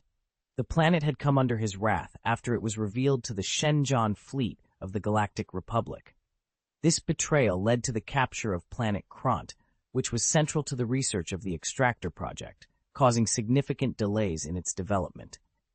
Furthermore, Lieutenant General Cheng Shitao suffered severe injuries during an assault on planet Irene. Although Darth Marthael had healed him using the life force, Cheng was still convalescing on planet Dawn. Fueled by his hatred, Darth Marthael launched a brutal assault on Koshal, seizing control of the planet and eventually capturing the informant, a teacher named Colossal Fog. Darth Marthael presented Colossal Fog with a horrifying choice: select half of the 50,000 survivors on Koshal for execution by the Kali mercenaries. Faced with the threat of total annihilation, Colossal Fog complied. Clutching the Kyber crystal given to him by Darth Marthael, he began the grim task of selecting the older and weaker residents for death. Yet, it was not enough. He then chose those without families, but still, the quota was unmet. In the end, he was forced to make arbitrary choices, under the watchful eyes of the merciless Kali mercenaries, who demanded each victim be personally beheaded with their long knives. The community's response to Colossal Fog was one of utter disdain. They cursed him, spat on his face, and subjected him to further indignities. After half the population was executed, one would expect Colossal Fog's spirit to be utterly broken. However, the Kyber crystal seemed to preserve his mental clarity, allowing him to remember every insult and the varied sense of the spit that marred his face. Following the massacre, Colossal Fog, along with his wife and 4 children, 2 sons and 2 daughters, were confined to the prison block. The bodies of the deceased were brought into the prison by robots and grotesquely displayed throughout the facility, creating a macabre environment where the living resided among the dead. For 2 months, this was the reality for the Colossal Fog family. They had no concerns for basic needs and were free to roam the prison, save for the company of over 25,000 corpses. Upon entering the prison, Darth Marthael was immediately assaulted by the overpowering stench of decay. Utilizing the Force, he isolated himself from the surrounding air and proceeded deeper into the prison. The bodies had decomposed significantly, filling the space with an unbearable odor, but Darth Marthael remained unfazed. In the deepest part of the prison, a monstrous figure, nearly 3 meters tall with a swollen body, was found amidst the corpses. It was Colossal Fog, barely recognizable and far removed from his former life as a teacher. He had become an abomination, a product of the darkest Sith alchemy. This transformation was the result of subjecting him to extreme psychological and physical torment, pushing him to the brink in an environment designed to warp mind, body, and soul. The origins of this dark and formidable force trace back more than 4,500 years to a virus created by the Sith Lord Darth Dryer. This virus had the power to transform people into undead monsters, driven solely by the instinct to consume. These creatures underwent mutations that rendered them impervious to damage from conventional weapons. However, it's important to note that this outcome was not Darth Dryer's intention, but rather an unintended consequence of his quest for immortality. Over a millennium later, another Sith Lord, Darth Scarborough, came into possession of the virus. Unfortunately, an accident during his research led to the catastrophic destruction of the entire Sith Empire's Academy planet. Following this disaster, the Dryer virus was sealed away, deemed too dangerous for use even by Sith Lords. Darth Plagueis, in his relentless pursuit of immortality, later uncovered the method to create this virus. His research concluded that while the virus held no value in the quest for eternal life, it could serve as a formidable biological weapon. However, its near uncontrollable nature and the exorbitant cost of its production, a result of its origins in Sith alchemy, made its practical application limited. Despite these drawbacks, Darth Plagueis' insatiable curiosity led him to devise modifications to the Dryer virus. By combining it with the dark side of the Force, he found a way to transform individuals into horrifying entities. These creatures, named abominations by Darth Marthael, who was present during one of Plagueis' experiments and spontaneously suggested the name, were the epitome of terror. Darth Plagueis, pleased with the name, made it official. In a recent turn of events, the rebellious prisoners on the planet Kosher, who had incurred Darth Marthael's wrath, along with Colossal Fog, became subjects in the creation of these abominations. Within a Kyber crystal, strains of the Dryer virus were sealed, proving effective in their transformation. Darth Marthael, invoking his dark side powers, initiated the process. A red light emanated from within Colossal Fog's swollen form, as he or it ingested the kyber crystal, integrating it into its being, marking the birth of another abomination. For those intrigued by the unfolding saga of Star Wars: The Fourth Calamity, further exploration is encouraged through the provided links, offering access to the latest chapters, full texts, and downloadable content for mobile reading. Readers are invited to bookmark their progress for ease of future access and share this gripping tale with friends across various platforms. Your support for Star Wars: The Fourth Calamity is greatly appreciated. Volume 2, Chapter 774, The Educator. Star Wars: The Fourth Scourge. Feeling the sinister call of the dark side, Darth Marthael watched as the abomination lumbered over and lay down before him. His expression twisted into something grotesque as he channeled the dark side's force, compelling the kyber crystal embedded within Colossal Fogg's body to stir. The crystal began its torturous journey upwards, piercing through flesh and bone, inching ever closer to the brain. Colossal Fogg's agony was palpable. His roars of fury echoed through the chamber. Yet, under Darth Marthael's overwhelming power, he found himself incapable of resistance. When the crystal finally nestled within Fogg's brain, his struggles ceased abruptly. His previously clouded eyes now gleamed with a chilling light, reflecting cold-bloodedness, a thirst for killing, and deep-seated hatred. "Stand up," Darth Marthael commanded in a tone that brooked no argument. Obediently, Colossal Fogg rose, his movements surprisingly swift. He bowed his head, standing motionless before Darth Marthael. "A promising specimen," Darth Marthael remarked with a sneer. With a flourish of his hand, he summoned dozens of exquisite yet ominously black flowers from beneath his cloak, Murakami orchids. These rare flowers, resonating with the Force, served as the most potent catalyst for the Dryer virus. With a wave of his hand, Darth Marthael reduced the flowers to a fine powder that swirled towards Colossal Fogg, penetrating his body through every orifice. The transformation was immediate and horrifying. Colossal Fogg's body contorted violently, as if besieged from within, and he let out a bone-chilling howl. Driven by an insatiable hunger, yet guided by the virus, he devoured the corpses of his own family laid out before him. The realization of his actions struck him with the last shred of his humanity, prompting a roar of anguish. In a blind rage, he attempted to charge at Darth Marthael, but ultimately crashed into the cell's metal wall, creating a thunderous impact. Darth Marthael watched with satisfaction as he unleashed a barrage of Force lightning upon Colossal Fogg.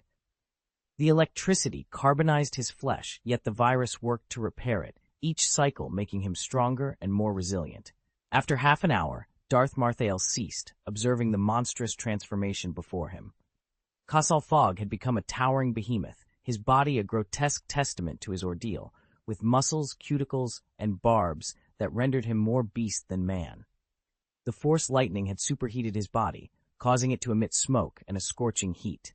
Colossal Fogg, now a creature of immense power, knelt before Darth Marthael, a gesture of complete submission. "You were once a respected educator, Colossal Fogg," Darth Marthael began, his voice heavy with mock sorrow. "You ventured to the prison planet of Corsiel, teaching the forsaken criminals there. You were a beacon of hope in a place abandoned by the galaxy. A hero, but you crossed a line you should have never dared to." Colossal Fogg, or what he had become, responded only with a low growl, his humanity seemingly extinguished. "It appears Colossal Fogg is no more." Darth Marthael mused with a cold laugh. "In memory of your past heroics, I shall grant you a new name. Rise, educator. Your new mission is to educate those who stand against me."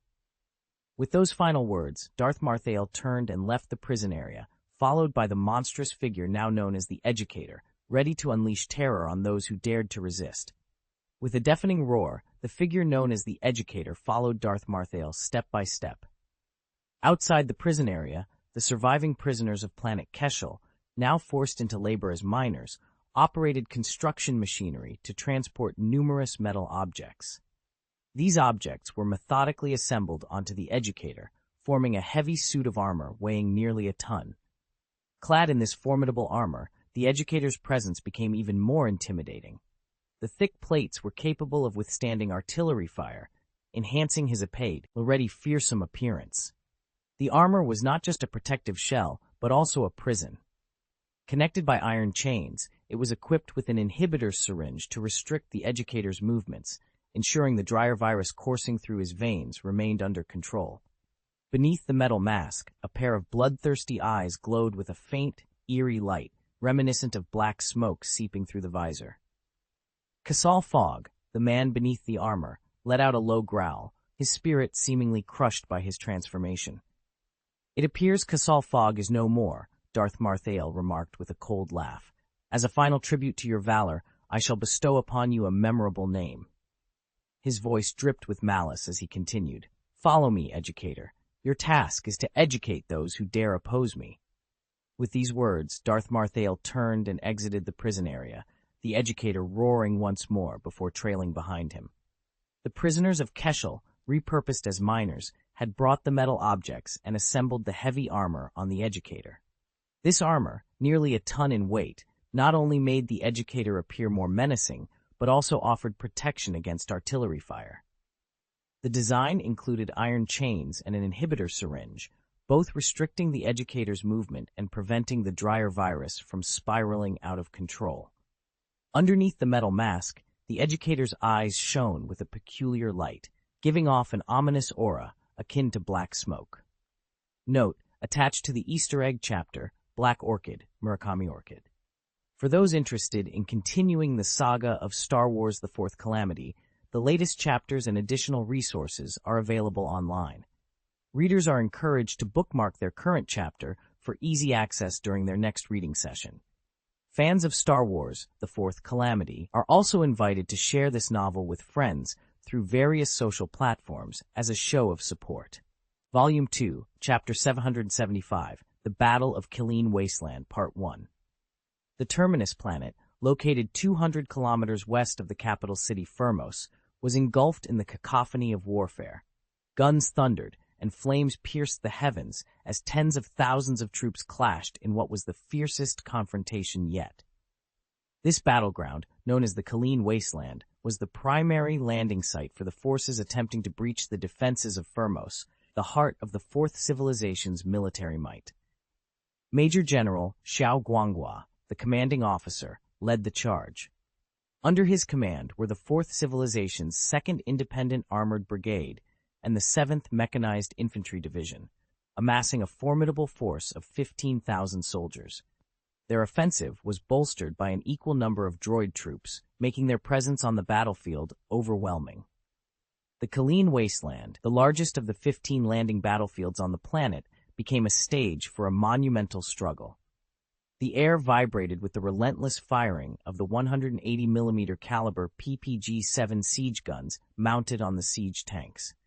These powerful weapons launched concussion grenades that rained down from the sky, each explosion creating craters 15 meters in diameter and impacting the area within a 600-meter radius. The sky above was a chaotic dance of vulture robot fighters and ghost fighters, engaging in fierce combat with the Republic's fighter group. Despite being outnumbered, the Republic's Z-95 Headhunters and V-19 Torrents fought valiantly, their efforts only slightly hampered by the Ghost Fighters' advanced stealth systems. The Republic's forces were not to be underestimated. Their AV-7 self-propelled artillery units unleashed a barrage of fire upon the Fourth Civilization's positions, while ATE walkers provided heavy fire support with their mounted howitzers. The battlefield was a maelstrom of explosions, a testament to the intense conflict that raged on. Adding to the chaos, tactical missiles launched from warships in outer space streaked through the atmosphere, their descent akin to a fiery rain painting the sky red. The anti-aircraft firepower and fighter jets from both sides engaged in a desperate struggle to intercept these missiles, each explosion adding to the tumult. In a daring maneuver, a squadron of 4 Banshee fighter jets swooped in at ultra-low altitude, targeting the Republic Army's artillery positions. They flew over the labyrinth of fortifications and anti-aircraft fire points, their bombardment causing massive explosions.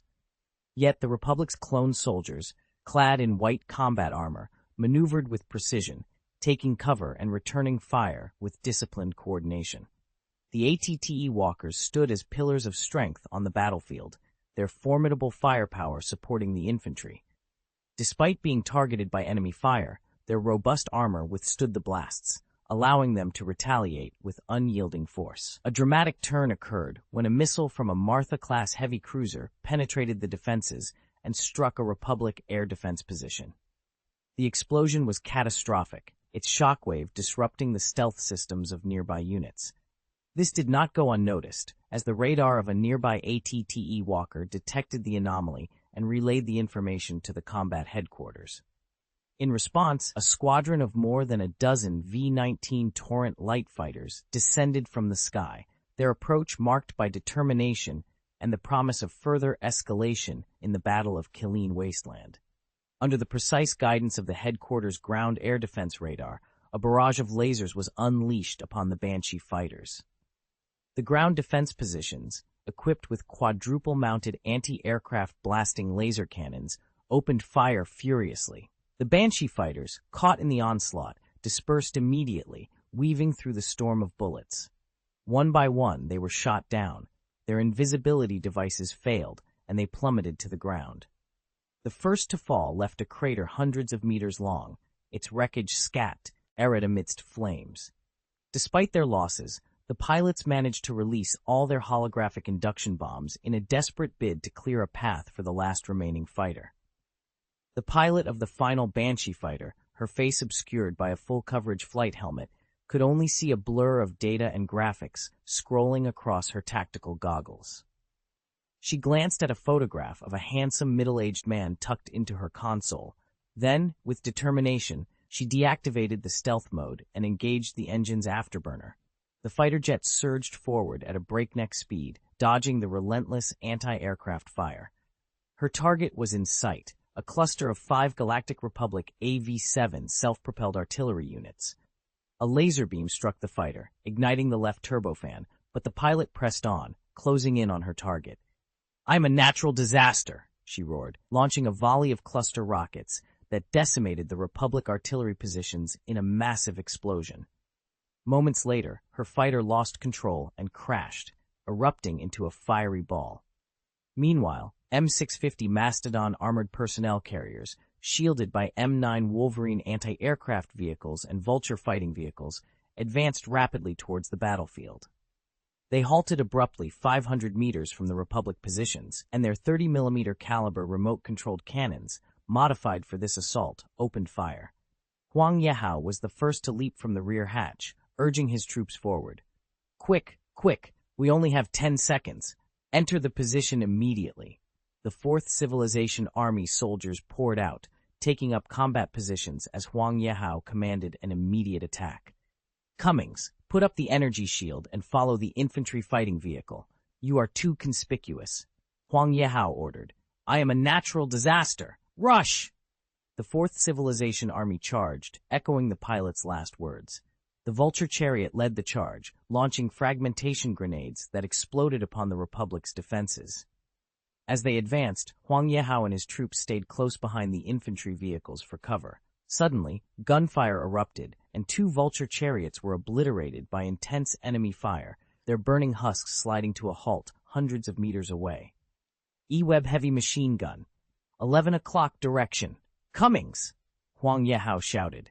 "Leave it to me." Cummings responded, now equipped with 2 automatic mortars. He fired several rounds towards the enemy positions. However, before they could assess the damage, a nearby M650 Mastodon infantry vehicle was hit, underscoring the ferocity of the battle they were engaged in. The infantry fighting vehicle was struck by several potent blasts from laser cannons. Explosions rocked the area as the vehicle was torn apart, scattering debris in all directions. The 20 soldiers of the Fourth Civilization Army, who had been following closely behind, were forced to dive for cover. They pressed themselves against the ground, barely managing to lift their heads to return fire. Ahead, looming figures emerged, casting long shadows over the battlefield. The sight of the tall bipedal walkers sent a wave of panic through the ranks. "ATXTs! Be cautious!" one of the soldiers shouted, warning his comrades of the formidable opponents that now faced them. The soldiers, understanding the gravity of the situation, scrambled to find better cover, knowing full well that their standard weapons would barely scratch the armored giants. The ATXTs, with their imposing stature and heavy weaponry, advanced steadily, their cannons ready to unleash another barrage. In a desperate bid to hold their ground, the soldiers coordinated their efforts, signaling to each other with hand gestures and brief shouts. They knew that their survival depended not just on their individual skills, but on their ability to work as a cohesive unit against the overwhelming might of the enemy walkers. Vol 2, Chapter 776, The Battle of Keelan Wasteland, Part 2.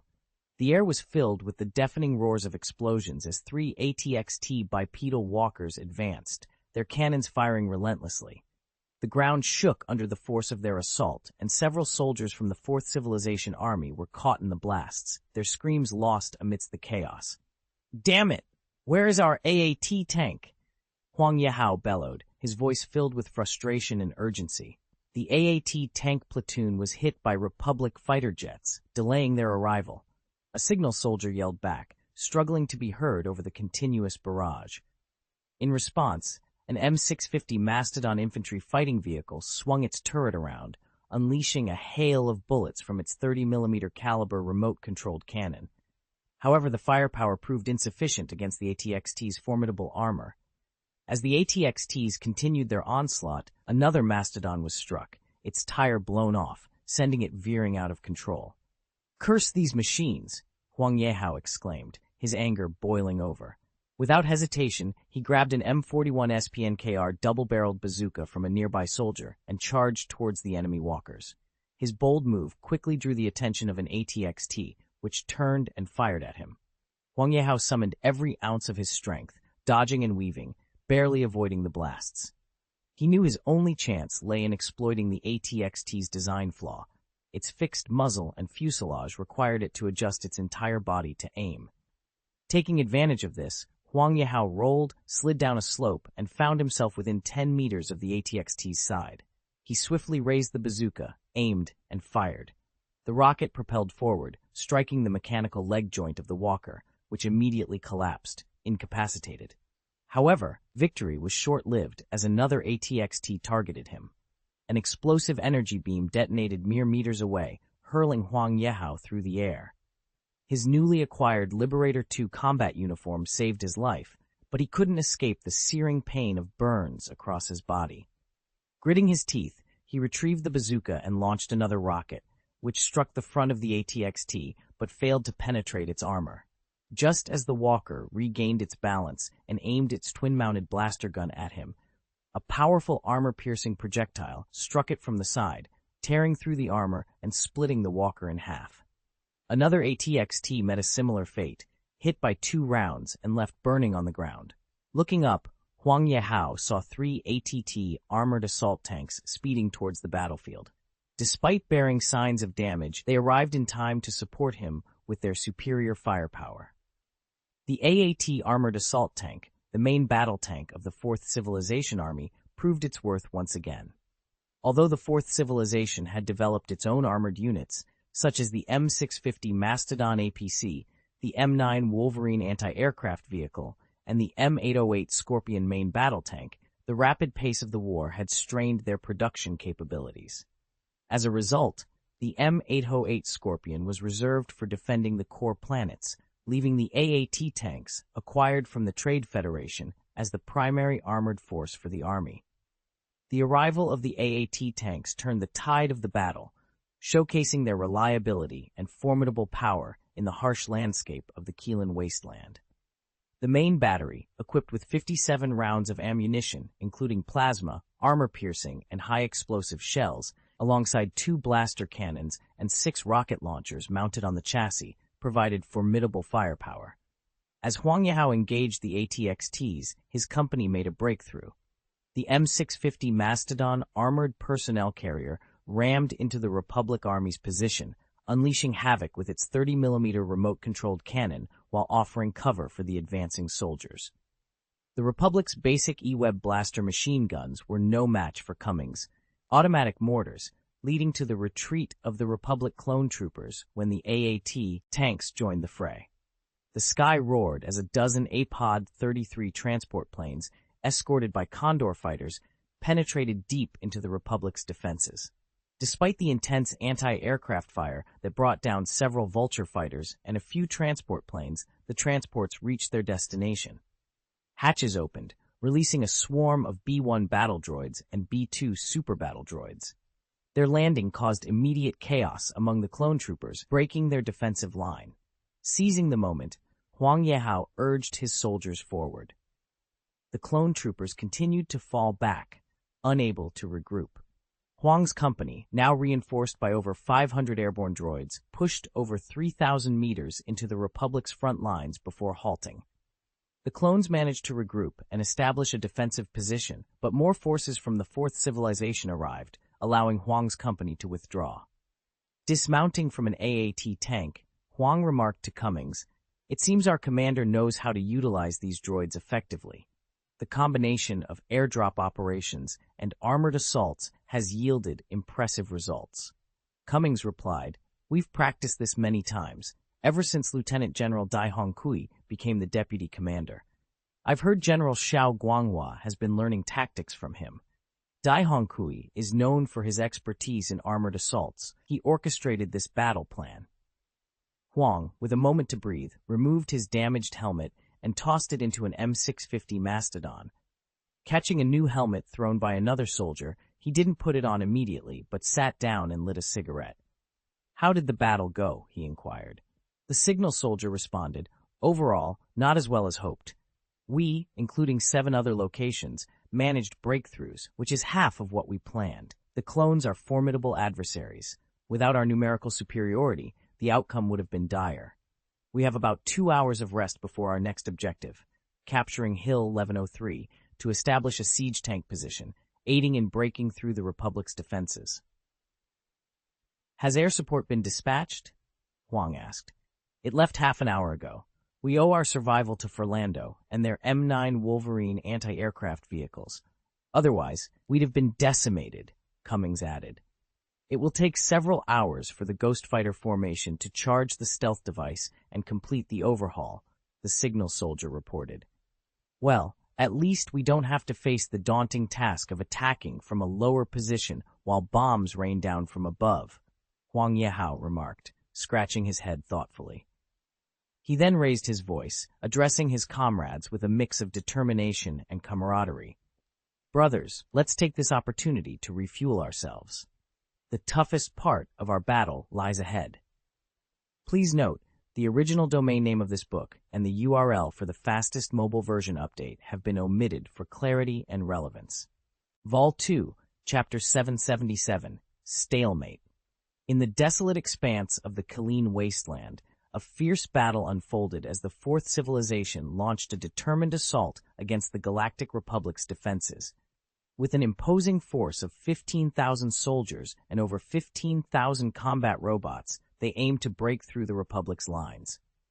Defending the Republic was the 118th Assault Regiment, comprising 5,000 clone troopers bolstered by an additional 3,000 security forces from the planet Terminus. Despite the local security forces teetering on the brink of collapse, the clone army's resistance was remarkably tenacious. They meticulously arranged their defenses, successfully halting the Fourth Civilization Army's advance at most fronts. The Republic's clone troopers exhibited exceptional combat prowess. Even amidst the relentless bombardment from siege tanks, they maintained their composure, skillfully counterattacking from their strategically prepared positions. The Republic's fortifications seemed nearly invulnerable, reinforced by a formidable array of ATE walkers, ATXT walkers, and AV-7 self-propelled guns.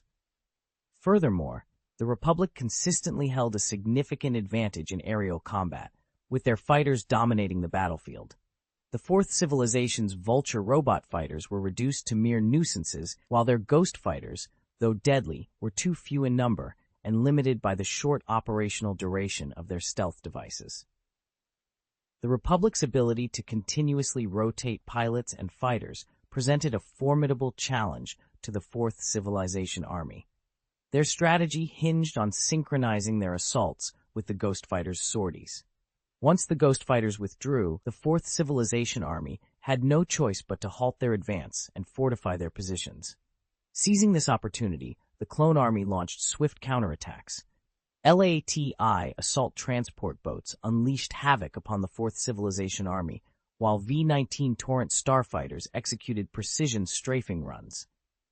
In these dire moments, the Fourth Civilization's defense relied heavily on their giant mechas and M9 Wolverine anti-aircraft combat vehicles. These units' robust anti-aircraft capabilities were crucial in preventing the kind of devastating losses suffered by the Confederate Army of the Independent Systems during Republic air raids.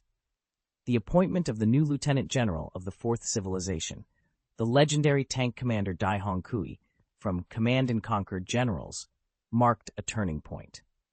Under his leadership, the Fourth Civilization Armored Corps underwent rigorous training, mastering large-scale combined arms armored assault tactics. These tactics proved instrumental on the battlefield.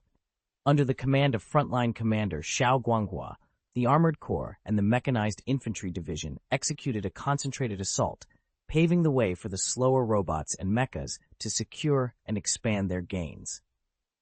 This strategy was a modern adaptation of the blitzkrieg tactics of World War II, enhanced by the advanced technology of wheeled vehicles from the Halo universe and hover engine armored units from Homeworld. The ability of armored units to advance independently of roads or flat terrain revitalized the effectiveness of blitzkrieg tactics. In contrast, the Republic's army, having lost its martial traditions during a millennium of distorted peace, was still in the process of relearning combat tactics.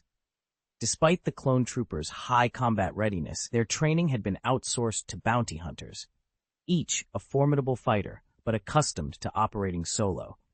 These Lone Rangers were ill-equipped to impart the collective tactics necessary for large-scale engagements.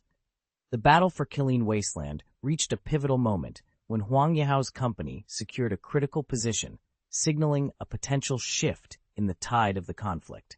The 1103 Highland became a pivotal battleground when the Fourth Civilization established a formidable artillery position there. After enduring several air attacks, the Galactic Republic's army realized it was impossible to reclaim the high ground. This strategic position allowed the Fourth Civilization's artillery to dominate an area spanning over 50 kilometers, severely hampering the Republic's military maneuvers within this zone.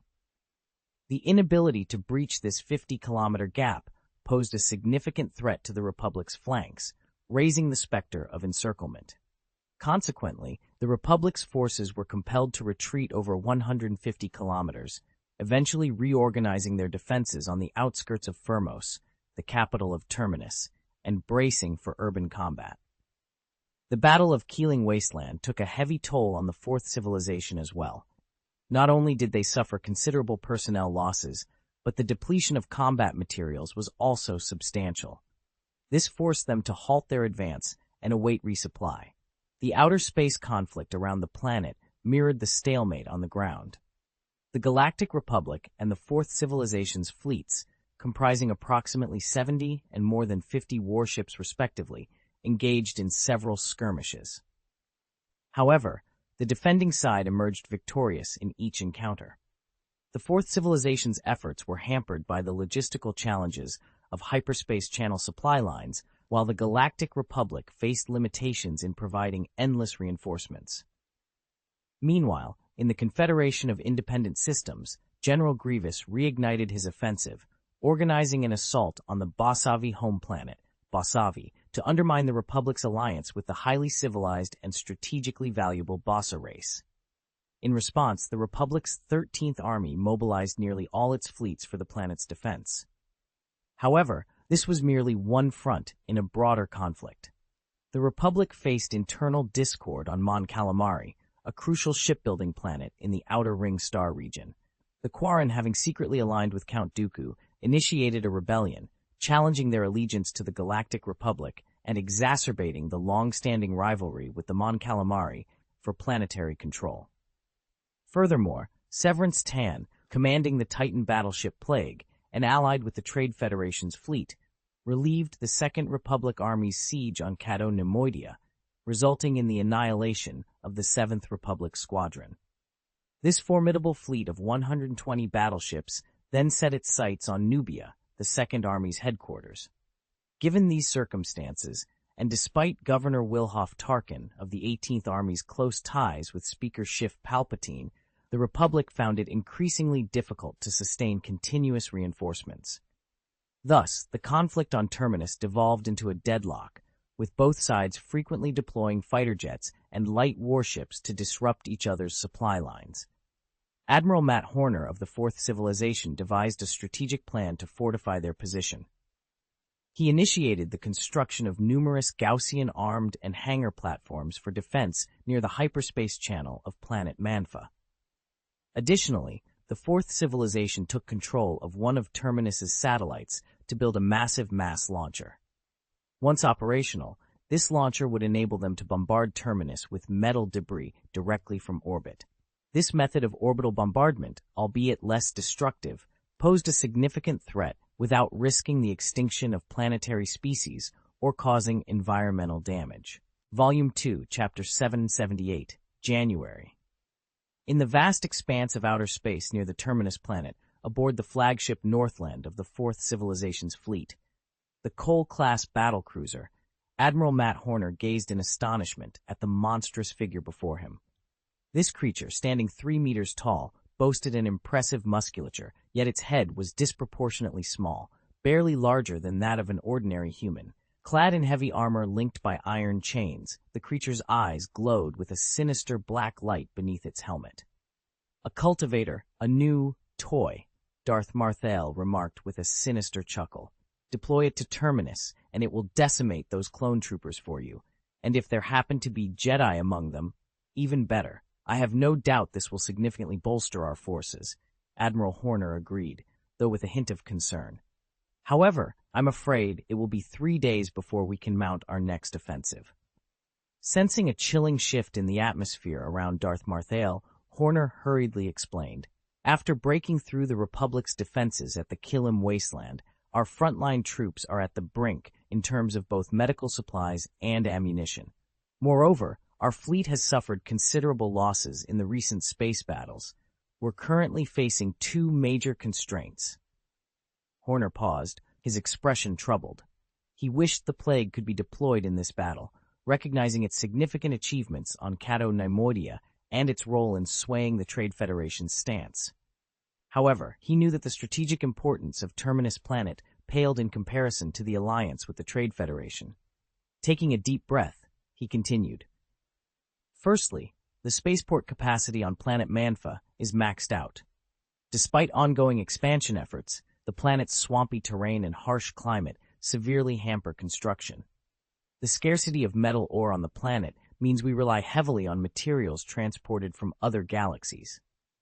Secondly, our scientists have been unable to stabilize the hyperspace channel between Manfa and Terminus to meet the demands of the war."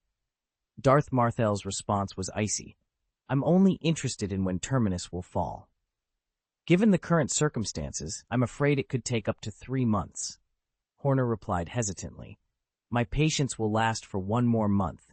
Ensure Terminus is captured within that time frame," Darth Marthel demanded, before abruptly departing, leaving Horner to ponder the daunting task ahead. Returning to the combat headquarters on the bridge, Horner was approached by a combat staff officer. "General, the simulation report on the use of T-virus weapons in Fermo City is complete. Would you like to review the results?" "Give me a summary," Horner requested. "The outcome is unfavorable. The threat posed by the virus-induced zombies to the clone army is minimal, and after their deployment in the last battle at Christopher Sis, the enemy is likely prepared for such tactics. Additionally, our Injury Avenger 101 units are not equipped for this conflict. We've outfitted them with automatic laser guns, but their firepower is insufficient for a direct confrontation with the clone army. Our strategy involves guerrilla tactics," the officer explained. He continued, "The virus's spread poses another significant challenge, given its non-airborne transmission. However, the combat effectiveness of lickers in urban warfare meets our needs, so we plan to employ a combination of lickers, Injury Avengers, and infected zombies. This strategy hinges on our ability to exert sufficient pressure on the clone army from the front lines." Horner sighed, realizing the gravity of their situation. "If that's the case, achieving our objective within a month will be impossible." Matt Horner wore a solemn expression. 1 month? Is this truly the directive from Supreme Command? Asked a combat staff officer cautiously. Matt Horner nodded affirmatively. Continue with the simulation calculations and discussions. Assess the combat scenarios under as many extreme conditions as possible. We have only 1 month. If we wait until General Grievous concludes his battle on the planet Bosavi, Republic reinforcements will keep arriving. At that point, nothing but a humiliating defeat awaits us. Understood, the combat staff officer replied, though with a hint of reluctance.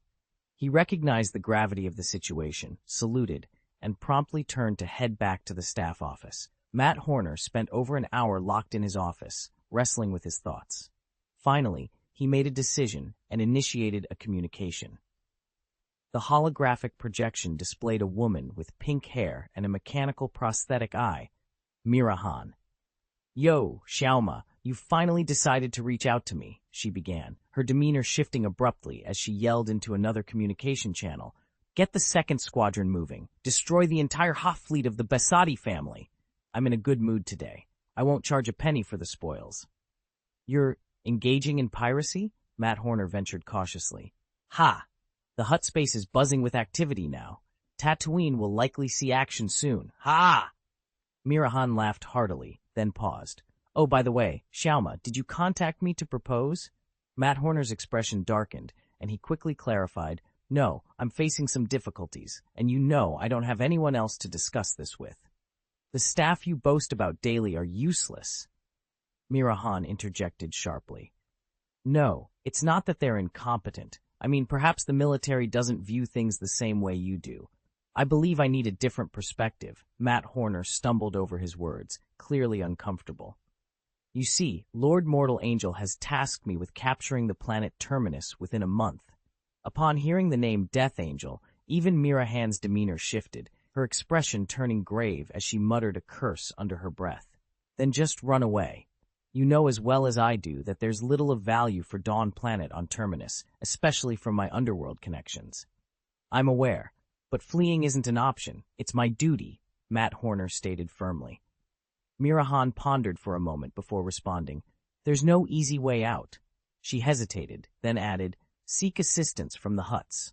Please note, the original domain name and mobile version update URL have been omitted for narrative coherence and to maintain focus on the story's content. Chapter 779, The Spirit of Adventure. If the intelligence we've gathered so far is accurate, Matt Horner is no match for Wilhoff Tarkin. That is, assuming Tarkin is indeed commanding the battle on Terminus, Helmut Zemo remarked. His image, now bearded and visibly aged, flickered in the holographic projection. Tang Xiao, observing Zemo's projection, inquired, What's your take on this situation? Interestingly, if their roles were reversed, my assessment would be quite different, Zemo replied. At their core, they're similar in terms of combat prowess. However, Tarkin possesses qualities that Horner lacks, sharpness, agility, cunning, and a certain ruthlessness. That's why I believe Wilhoff Tarkin's potential is boundless. He's poised to become one of the greatest adversaries our fourth civilization will face, Tang Xiao added. Horner and Tarkin are warriors at heart. Give them ample resources, and they'll fight tirelessly. This isn't the case with Severance Tan. Hand her a frigate, and she'll set her sights on capturing a battleship.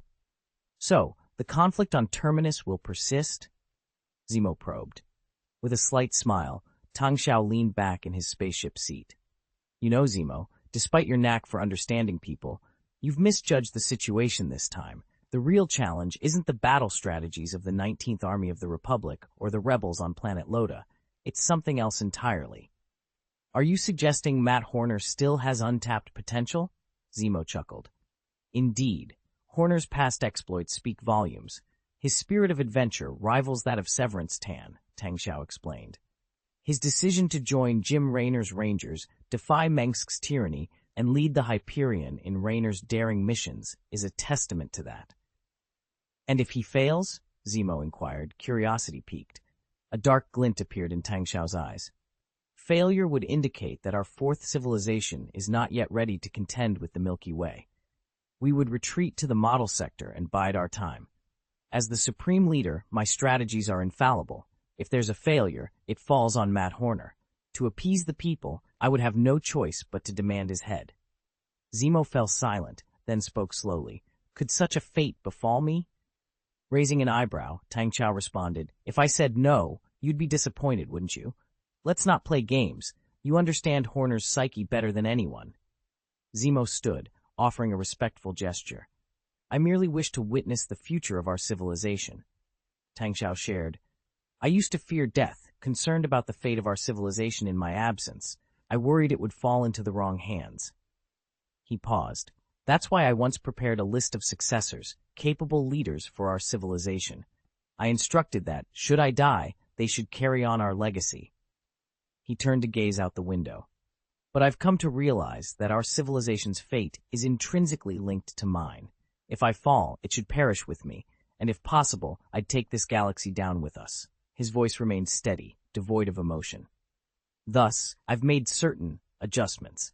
For instance, Arcturus Mengsk will never awaken, Tang Xiao stated calmly. This galaxy will tremble before you, Zemo said with reverence. Secure Terminus for me, Tang Xiao commanded, rising to leave. And I'll prepare for what comes after our victory. As Tang Xiao exited, Matt Horner stood in the conference room, contemplating the weight of the mission ahead. In the heart of a fleet of battleships, each vessel is equipped with a conference room designed for the utmost secrecy. These rooms facilitate encrypted communications, ensuring the transmission of highly confidential information remains secure. At this particular moment, a distinctive figure stands within the holographic projection of one such room. This figure is a Hutt, but not of the common variety. His skin is pale and smooth, a stark contrast to the typical Hutt whose skin resembles tree bark and who seldom wears clothing. This Hutt, adorned in a bee, ret and garments, presents a more visually appealing sight to those unaccustomed to the Hutt's usual appearance. However, among his own kind, his condition is seen as a severe skin ailment. Hutts typically do not wear clothes, as their thick fat layers and rough skin naturally regulate their body temperature and can even deflect low-power laser gunfire. Furthermore, Hutts do not distinguish themselves by gender, rendering clothing an unnecessary cultural artifact. Yet, this Hutt's skin lacks these protective qualities, making clothing a necessity for him and marking him as distinct. He is Oruba Gorenzla, the leader of the Gorenzla family, a figure who has risen the family's status from obscurity to a position of influence within the Hutt Great Council. If it weren't for Zero mentioning a lucrative opportunity, I wouldn't have bothered meeting with someone of your stature, Oruba stated with a hint of laziness. He was well aware that he was speaking to an admiral, but given the stark differences between the underworld and the military, and the Hutt's indifference to external fleets, he felt no need to show deference to Matt Horner. Matt Horner stood with a rigid posture, his voice cold and direct. What are your terms for assisting me in taking control of the planet Terminus? Why should I assist a failing cause? The operation on Terminus is doomed to fail. Once the Galactic Republic has dealt with Bosavi, they will turn their attention to you. You haven't even managed to breach the defenses of Firmos's capital city, Oruba replied dismissively. I possess the strength required to capture Filmos City. What I lack is time, Matt Horner countered. Observing Horner's lackluster negotiation skills, Mila Han, who was participating in negotiation via separate communication line, interjected, You must understand, Hutt, that it would not bode well for the Republic to gain control of Terminus. Attachment 1 of the Easter Egg Chapter, Oruba Gorenzla the Hutt.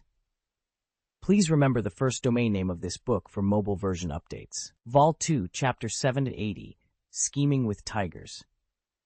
Chapter 780. What the Republic plans to do doesn't intimidate us, Hutts, Oruba declared, responding to Mirahan's statement with a dismissive snort. However, Mirahan, your involvement in the conflict between the Desiligic and Basadi families has been excessive.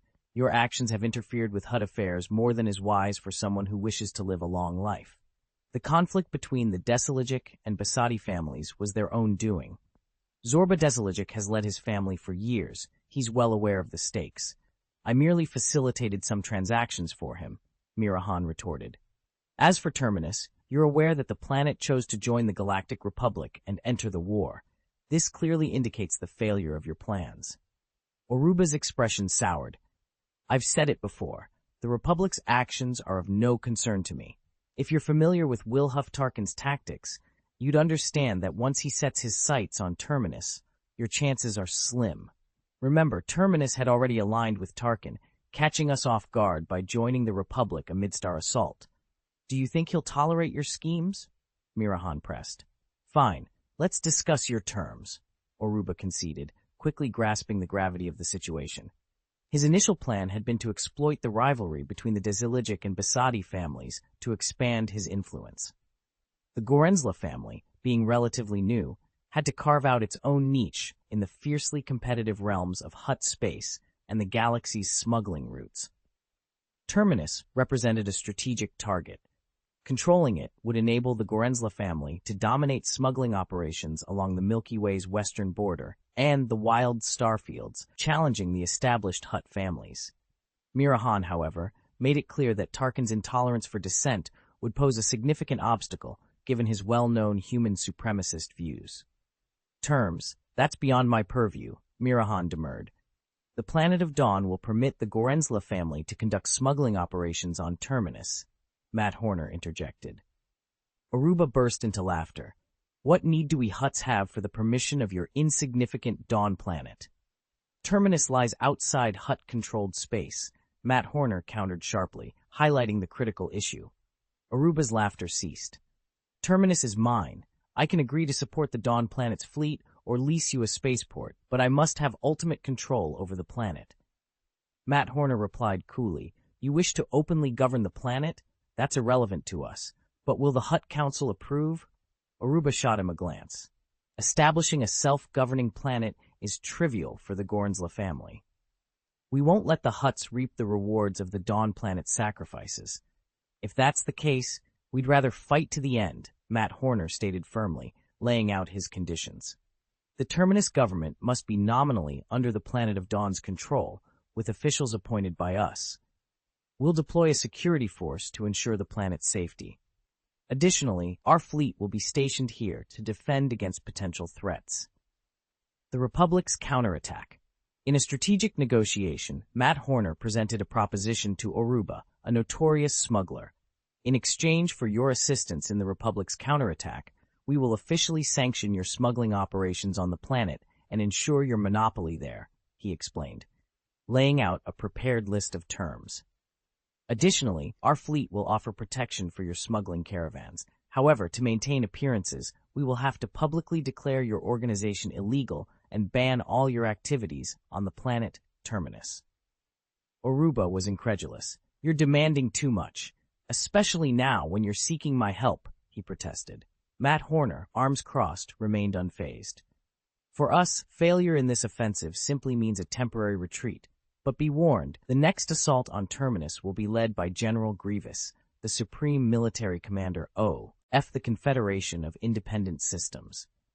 Grievous wouldn't bother with such a remote planet, Oruba countered.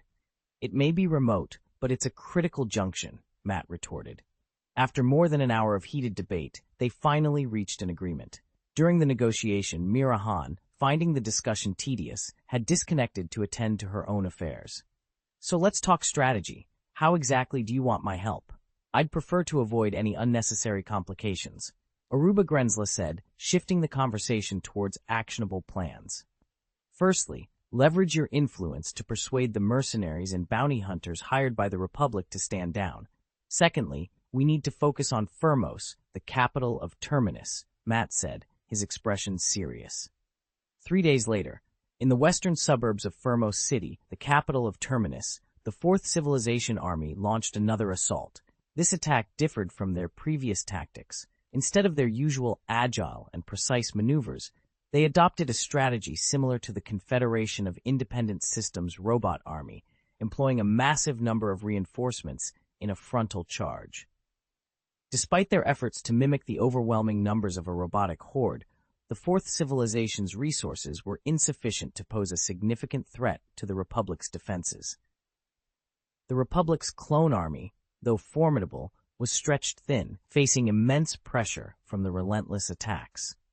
To bolster their forces, the 18th Army had been actively recruiting bounty hunters and mercenaries through the underground black market. Recently, perhaps due to the attractive offers made by the 18th Army, there had been a noticeable increase in mercenary teams signing up to join the conflict. Please note, for the latest updates, remember the first domain name of this book. For mobile users, the fastest updates are available at the provided URL. Vol 2, Chapter 781, Matt Horner's Strategy. In just 3 days, the Galactic Republic managed to hire over 10,000 mercenaries to join the battle at Firmos, the capital of Terminus. These mercenaries, many of whom brought their own spaceships, significantly bolstered the Republic's air superiority. The cost of this massive recruitment was nearly 50 million credits. The robotic armies of the Fourth Civilization, after a fierce struggle, were ultimately defeated in their assault on the western suburbs. With the addition of these mercenaries, the Republic's forces began to outnumber their adversaries, leading to the destruction of more than 20,000 enemy robots on the battlefield. Following this defeat, the Fourth Civilization's ground forces ceased their offensive operations, allowing the Republic a much-needed respite. This pause was used to transport supplies, reinforce troops, refurbish spacecraft, and prepare for the next potential wave of attacks. Unbeknownst to many, the Fourth Civilization was indeed planning another offensive. 3 days prior, Matt Horner had proposed a bold new strategy, requesting the modification of 2 prototype warships currently under development. This request placed the Scientific Research Department in a difficult position, as complying could delay the development of these new warships by at least 6 months. Tang Xiao, upon reviewing Horner's plan, couldn't hide his frustration. Despite his initial reaction, he recognized the potential in Horner's strategy, drawing parallels to a special unit from the Halo series. Although the Republic was short on funds, Tang Xiao saw the value in seeking alternative solutions. He acknowledged Horner's ingenuity, comparing his strategic mind to that of Severance Tan, one of the galaxy's most renowned tacticians. The Fourth Civilization's Scientific Research Department had been focusing on 3 new types of warships. Tang Xiao decided that as long as Horner's modifications did not impact the development of the other 2 projects he valued, Horner could proceed with his plan. To Tang Xiao, Horner's preferred modifications were of lesser importance. Fast forward to October 13th, 22 BBY, Matt Horner's persistence paid off. He received 2 newly refitted prototype warships, along with news from the Hut Oruba Grenzla. As the large battleship emerged from the hyperspace channel, it was accompanied by 2 distinct, albeit unattractive, battleships. These vessels, measuring 350 meters in length and 540 meters in width, lacked any protruding superstructures, resembling flat plates more than traditional battleships. Each was equipped with 5 large modular pods on their sides, giving them an unconventional appearance that could easily be mistaken for coal mining ships. Indeed, these warships, originally designed by the Emergency Traders Alliance in the original sin of the Empire of the Sun, were converted from cargo ships. This conversion was a strategic choice by the Fourth Civilization's scientific research team, aiming to introduce new tactics to the Navy with a design that was both simple to develop and potentially revolutionary in naval warfare. The Korsav-class battlecruiser represents a formidable force capable of instilling fear into the Galactic Republic. Unlike traditional battleships that rely on artillery or fighter jets for support, the Korsav battlecruiser employs a unique strategy centered around marine-based assaults. Equipped with 10 large modular pods, these battlecruisers launch assault ships filled with Marines at breakneck speeds. Each assault spacecraft is outfitted with a high-power laser welding gun designed to breach the hull armor of enemy ships. Once the enemy's shields are down, the Korsav-class battlecruisers deploy these strike spacecraft, allowing Marines to board and neutralize enemy ships from within. In some cases, these operations even result in the capture of the enemy's vessels. The Fourth Civilization's scientific research team identified 2 key reasons for the effectiveness of this tactic. Firstly, the Galactic Republic's warships are armored with steel so robust that they often emerge from space battles damaged but not destroyed. Without a decisive victory, the Republic's fleet typically retreats, repairs its wounded ships, and returns to battle. Secondly, Although the Confederation of Independent Galaxies possesses a vast number of combat robots, there is a significant lack of capacity to deploy these robots effectively in space combat. The Korsev-class battlecruisers solve this problem by essentially transforming space battles into ground engagements, reminiscent of how ancient Rome adapted to overcome Carthage's naval superiority by engaging them in land-based combat. This innovative approach by the Fourth Civilization's scientific team aimed to prove the viability of such tactics in modern warfare. However, Matt Horner, a key figure in this strategic development, was not merely content with the introduction of the Korsev-class battlecruisers. With everything in place, Horner issued a bold command that would determine the fate of the planet Terminus. Standing with commanding presence on the bridge, he bellowed, "The whole army assaults. After this battle, Terminus will be ours. Failure is not an option. I am a natural disaster." With Horner's order, the assembled fleet of the Fourth Civilization launched an all-out assault on the Galactic Republic fleet, marking a pivotal moment in their campaign. This battle was not just a test of military might, but a testament to strategic innovation, aiming to change the course of warfare in the galaxy. Please note the original domain name of this book for updates on the mobile version. Vol 2, Chapter 782, Something Goes Wrong. After a period marked by relentless combat, reinforcements, and losses, the Fourth Civilization's fleet stationed on the planet Terminus now comprises 84 battleships. This formidable armada includes 7 Sova-class aircraft carriers, 15 Cole-class battlecruisers, 8 Higera-class battlecruisers, 4 Generosity-class communication frigates, 8 Martha-class heavy cruisers, and 3 Lucrehulk-class battleships, totaling 45 large warships. Additionally, the fleet is bolstered by 25 Guard-class light air defense destroyers, 12 Brown Bear-class heavy destroyers, and 2 Xingzi-class maintenance drone carriers. In contrast, the Republic's fleet consists of 110 warships of various sizes. Among the larger vessels are 5 Cheer-class assault landing ships, 3 Invincible-class battlecruisers, 1 Prosecutor-class battlecruiser, 10 Chaser-class battlecruisers, and 15 Dreadnought-class heavy cruisers, amounting to 34 ships in total. The remainder of the fleet includes smaller and medium-sized warships, such as CR-70 frigates, Corellian DP-20 gunboats, Carrack-class light cruisers, and Aquitens-class light cruisers. The fleets of both factions are closely matched in strength, resulting in a stalemate where neither side can gain the upper hand. Initially, the Fourth Civilization's fleet, under the command of Matt Horner, had inflicted significant damage on the Republic fleet, securing an advantage. However, under the leadership of 18th Army Governor Wilhoff Tarkin, the Republic leveraged its formidable industrial capabilities to recover the faltering Republic fleet through refueling tactics. By replenishing their forces with a vast number of warships and personnel, they managed to delay defeat using both human lives and steel, thereby allowing the Republic fleet to amass additional warships. Despite suffering substantial losses, the Republic fleet managed to establish a foothold in the outer space around the planet Terminus.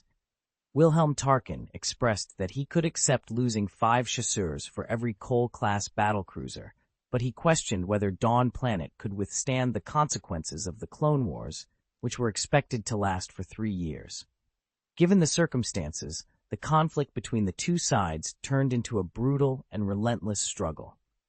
Few believed that Dawn Planet could emerge victorious in this battle against the Galactic Republic. Yet, Matt Horner was determined to achieve victory. The commencement of the general attack was signaled by the blinding, sun-like light emitted by the 40-meter caliber supermaterial electromagnetic cannon of a Cole-class battlecruiser. The fleets of both sides closed in on each other, unleashing their most powerful weapons in a fierce exchange of fire.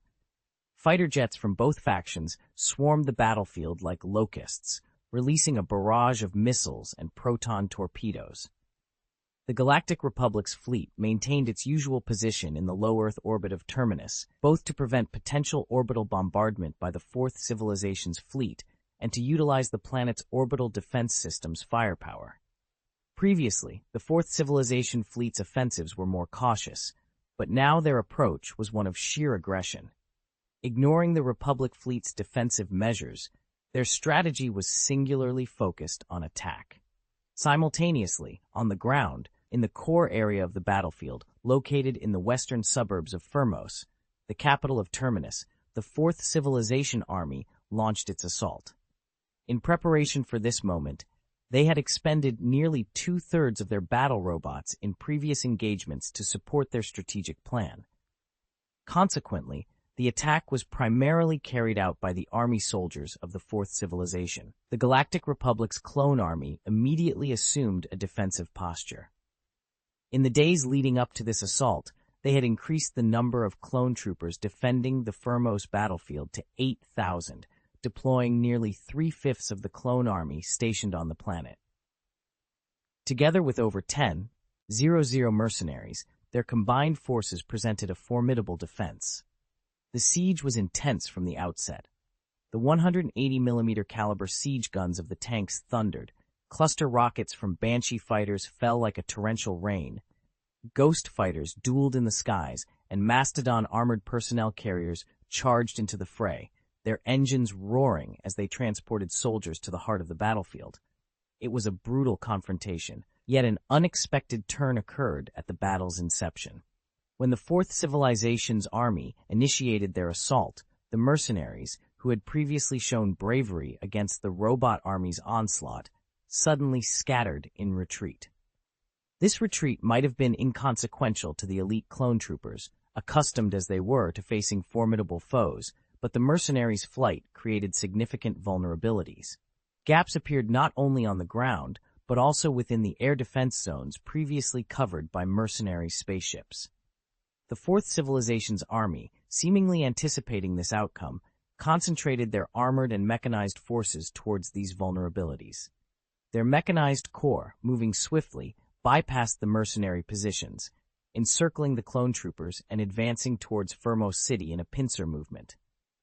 Concurrently, their air force, finding their opposition drastically reduced, launched a fierce aerial bombardment on the Republic Army's artillery positions. This strategy was orchestrated by the Hutt gangster, Oruba Gorenzla. Leveraging his underworld influence, Oruba knew that persuading the mercenaries to betray the Republic by abandoning their posts in exchange for additional payment would be a simple task. The offer was too good to refuse: retreat without consequence and receive a bounty. Such an order from a Hutt was far more compelling than any military or administrative directive. The mercenaries, indifferent to the Republic or the Confederation of Independent Systems, could not ignore the Hutt's command. Realizing their precarious situation, the clone army commenced an orderly retreat, aiming to break through the encirclement and return to Firmos City for urban warfare. These elite soldiers managed to regroup and, through sheer fighting spirit and tactical acumen, held off the Fourth Civilization's mechanized forces long enough for their infantry to withdraw towards the city. Firmos City, now nearly devoid of civilians and fortified into a stronghold, was prepared to become a battleground that would severely deplete the Fourth Civilization Army's forces. However, the Republic's commanders overlooked a crucial detail. The mercenaries had left something behind in their hasty retreat.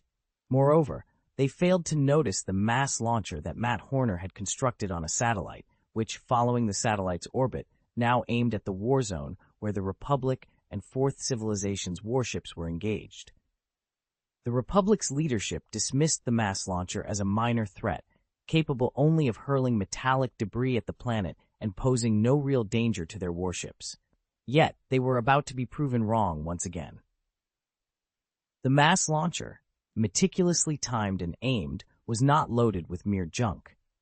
It appears that the provided text does not contain a narrative or content from a novel to be edited or enhanced.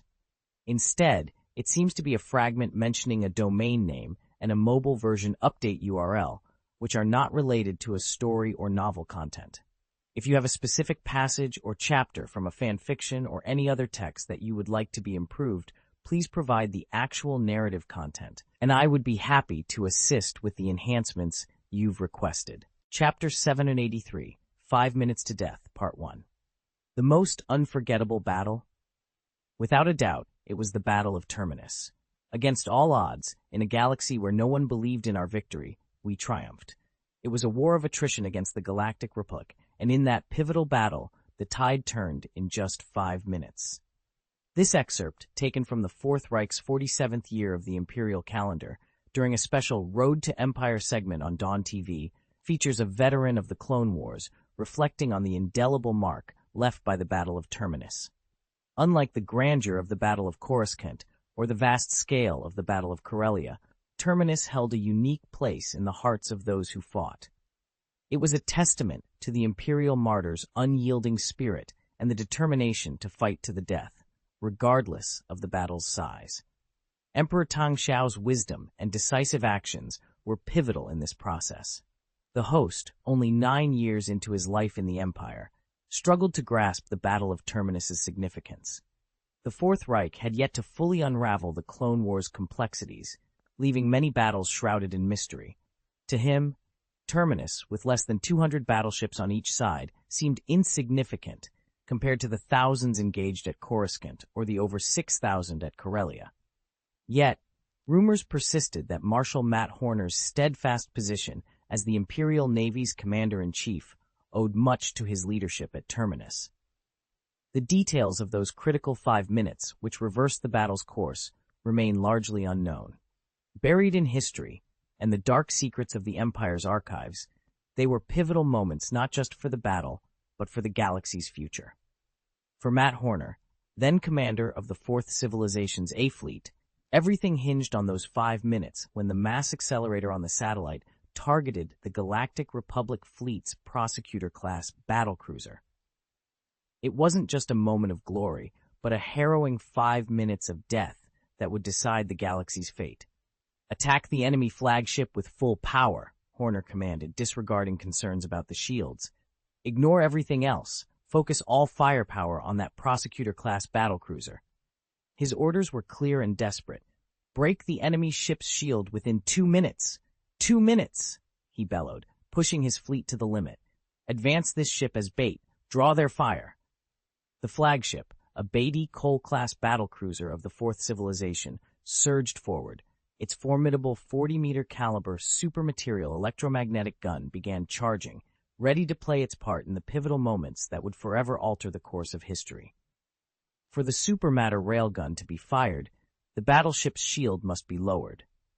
This is due to the immense energy fluctuations that even the most advanced one-way shields cannot withstand. Thus, to ensure a successful launch, the only option is to lower the battleship's front shield. This requirement represents the most significant vulnerability of the Cole-class battlecruiser, much like the expansive hangar platform of the Chaser-class battlecruiser, which can also be a critical weakness. The fleets of the Galactic Republic are well aware of this. When the Cole-class battlecruiser began charging its supermatter railgun, the Galactic Republic's fleet unleashed its most potent firepower in response. Simultaneously, the mass accelerator stationed on a nearby satellite fired its unique gift. Their goal was ambitious: to breach the shield of the Prosecutor-class battlecruiser within 2 minutes, a feat that would be scoffed at by the seasoned generals of the Galactic Republic.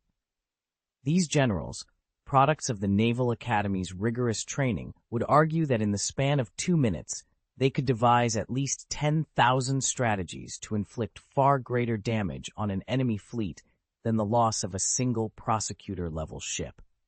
Their confidence stemmed from the Galactic Republic's nearly limitless industrial capabilities, which had shaped their understanding of warfare. Yet against all odds, the impossible was achieved. "Launch!" Matt Horner's command echoed, and the entire Fourth Civilization fleet concentrated its firepower on the Prosecutor-class battlecruisers, the flagship of the Galactic Republic stationed at Terminus. In a bold counterattack, the Galactic Republic's fleet directed a barrage of turbo-laser cannons at the Fourth Civilization's battleship. Without its shields for protection, the Fourth Civilization battleship sustained severe damage. Within a minute, a Cole-class battlecruiser was critically hit by the focused assault, resulting in a catastrophic explosion and fire that left it a lifeless wreck adrift in space. Despite the heavy losses, the Fourth Civilization achieved its objective. The Prosecutor-class battlecruiser, the pride of the Galactic Republic's fleet, suffered a devastating blow. Its shield was completely destroyed, and the battleship's armor was severely damaged. Requiring at least 20 minutes to restore its shield system, the crippled battlecruiser began a strategic retreat. In its defense, several Dreadnought-class heavy cruisers positioned themselves to block further attacks from the Fourth Civilization's battleships. In the midst of this chaos, it seemed everyone had forgotten about the mass launcher on the satellite, which had fired earlier. Due to its limited power, the projectile it launched was not as fast as the projectiles from the Cole-class supermatter railgun. Yet, this projectile was still en route, silently continuing its journey through space. Please remember to visit the official website for the latest updates.